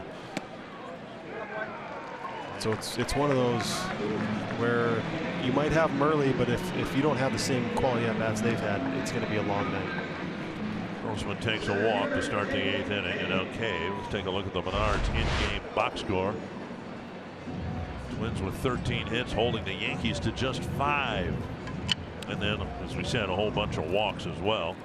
The walk that Grossman took is the 7th that the Twins have taken here tonight. Right, the Twins have turned the tables on the Yankees from last night to tonight. Did the exact same thing tonight that the Yankees did. They had very good at bats, real quality at bats to take walks to set up the big inning. Both innings, both big innings, the 3-run inning and the 6-run inning, featured a lot of good at bats that ended in walks to get the runners on base. Fastball in off the plate. This is one of those situations. Do you have a problem with him bunting right here? 5 runs in the 8th. No, 5 runs in the 8th. No. Really? Me neither. No. Okay. No, I don't. We're trying to win the game. Roller right side. Torres pivots and throws low to Gregorius, who makes the catch for the force play, 1 down. And with how well he's swinging the bat, I'm not suggesting I wanted him to bunt right there, but it's one of those, I think the unwritten rules of the game have changed, and because you hit a ball right there that if there's no shift, it probably makes it through the hole. It's probably a base hit, but instead you've got 3 guys on that side of the field, the shortstop or the 3rd baseman playing it short. I don't have any problem with him laying down a bunt right there, because you do everything right and you don't get rewarded. Why not do that? And he's been swinging the bat well tonight, like I said. For me, the rule is if you're bunting for a personal stat and shows the other team up late in the game, when the game is essentially over, then you don't do that. But if the Yankees, in that situation, if someone were to bunt for a base hit and the Yankees to take exception, my response would be, well, if you guys want to quit, just let us know. We'll stop now. You know, I mean, really, do you guys think that you can't score more runs? If that's the case, there's no sense in us continuing to play. That was the controversy as the Twins left Baltimore in the first series of the year. When Jose Barrios was cruising along, the score was 7-0, and Chance had given up just one hit. And it was a ball that Eddie Rosario will tell you to this day he should have caught, but it was ruled a double. And Chance Sisco laid down a bunt, got a bunt single. Brian Dozier took exception to it. I didn't like it only because I thought there was a chance if Barrios had a clean ninth inning that the Twins might have appealed the one hit that was allowed in the game. And but the hitter that bunted doesn't owe Jose Barrios a no. Right. He's trying to get on base for his team to come back, and I didn't have a problem with that. But a situation like that, that's a little different. If you're a guy that bunts, if that's one of the things you do, if that's one of your weapons, if it's part of your game, but if the only time you bunt is in a 7-0 and you kind of do that, that's the one where everyone gets kind of irritated. You know who the bunters are, you know who the guys who run are. I think Ichiro bunted against us in a 9-1 game at one time, and we kind of went, what's going on here? And they said, well, I mean, he does it all the time. That's how he's just trying to get hits, and that's what he does. And off the handle of the bat, and Austin will be thrown out at first, and on the play Cave goes to second. 2 away here in the Twins' 8th inning. Play the new Vikings scratch games from the Minnesota Lottery. With a top prize up to $100,000, it pays to be a fan. The response from the Orioles regarding the Chance Sisco bunt was, well, hey, you were in a shift. You were shifting around trying to take hits away. Right, they were still playing. So you opened up the left side of the infield, and he took advantage of it. I don't have a problem with it. And that was one of my arguments against it too, is if you're going to shift, then why can't I bunt? Right. You're not saying, you're still trying to get me out, and you're still playing where I'm most likely to hit the ball, or you think I'm most likely to hit the ball. My job is to get a hit. Does it matter how I get a hit? It's different if the Orioles are up 7-0 and the guy lays down a bunt. Right. It's a totally different deal, but they're behind and they're trying to come back. And I would just say again, I mean, as soon as you say we quit, then we'll stop trying to play. Stanton charges in, makes the catch, and ends the 8th inning. The Twins hope not to hit in the 9th.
Many nights like this against the Yankees, or many 8th inning scores like this for that matter. 10-5 Twins. Joe Mauer's grand slam, the biggest swing of the bat. And now Trevor Hildenberger will try to pitch an uneventful 9th inning. He'll will face Gregorius, Sanchez, and Voigt. Not a save situation, but Hildenberger hoping to get the Twins their 3rd win on this homestand in 5 games. And they have, to this point, alternated a win and a loss, and a win and a loss, and so it is time for the Twins to win a game. We'll worry about tomorrow. That floats over for a strike. Justin, have you ever hit against a guy? Did you ever hit against a guy throwing from this side with that kind of changeup? Trying to back to Hildenberger and a quick first out. And Neshek's arm angle is a little different, but kind of that Bugs Bunny where you're not used to seeing that release point, right? And it's a little different. I always tried to look at the guy's hand to see where his hand was out of the ball as he was pitching, and so you're focused on the different release point where the ball is coming out of, and all of a sudden your eyes, first thing you're trying to do is pick out where the ball is coming from, and then you're trying to figure out. So it takes a couple of pitches to get a read on a guy, and by the time you do, you're usually running back to the dugout like that. And not only that, but that arm angle and that arm speed, and the ball floats in there at 79. It's just one of the most unusual pitches I've ever seen. I'll be curious to see who will get credit for this win if in fact the Twins do win this ball game, because I don't know that you could rightfully give it to Cole Stewart anymore. He gave up 3 runs because of his control issues. May faced 3 men, gave up a grand slam. It may go to Taylor Rogers, who pitched 2 1-2-3 innings. Or to Stewart, who came in and 1-0 game. You know, I don't know. I'm glad I don't have to make those tough decisions. 2 strikes to Sanchez. Over the top, got strike 3. Haven't seen Trevor do that quite as often, I don't think, recently. But he got 2 strikes on Sanchez and came over the top with a pretty firm fastball. Yeah, the over the top and no sink to it. A little bit more carry up in the zone. You see Asadillo wants it up there. And it looked like an uncomfortable swing. He was almost surprised him right there. You bet it did. He kind of had a little hitch in the swing. If you're aware of that, even if you only do it once an outing, hitters are aware of it. They'll say, hey, he'll go over the top, and you get that report, and it puts another thing in your mind. It's almost like having another pitch. 1 strike to Voigt.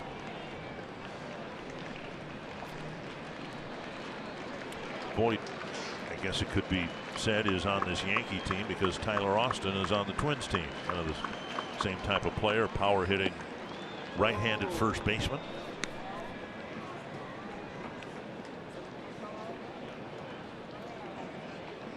Boyd wanted a word with James Hoy. 1-1.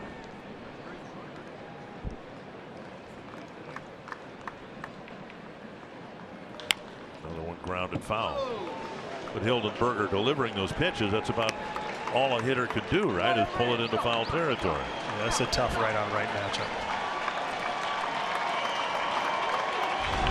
Yeah, it's the beauty of this sidearm sinker ball that comes in on right-handers from that spot. He just has to throw the big end out there to get it to it, and then all you can do is hit it foul.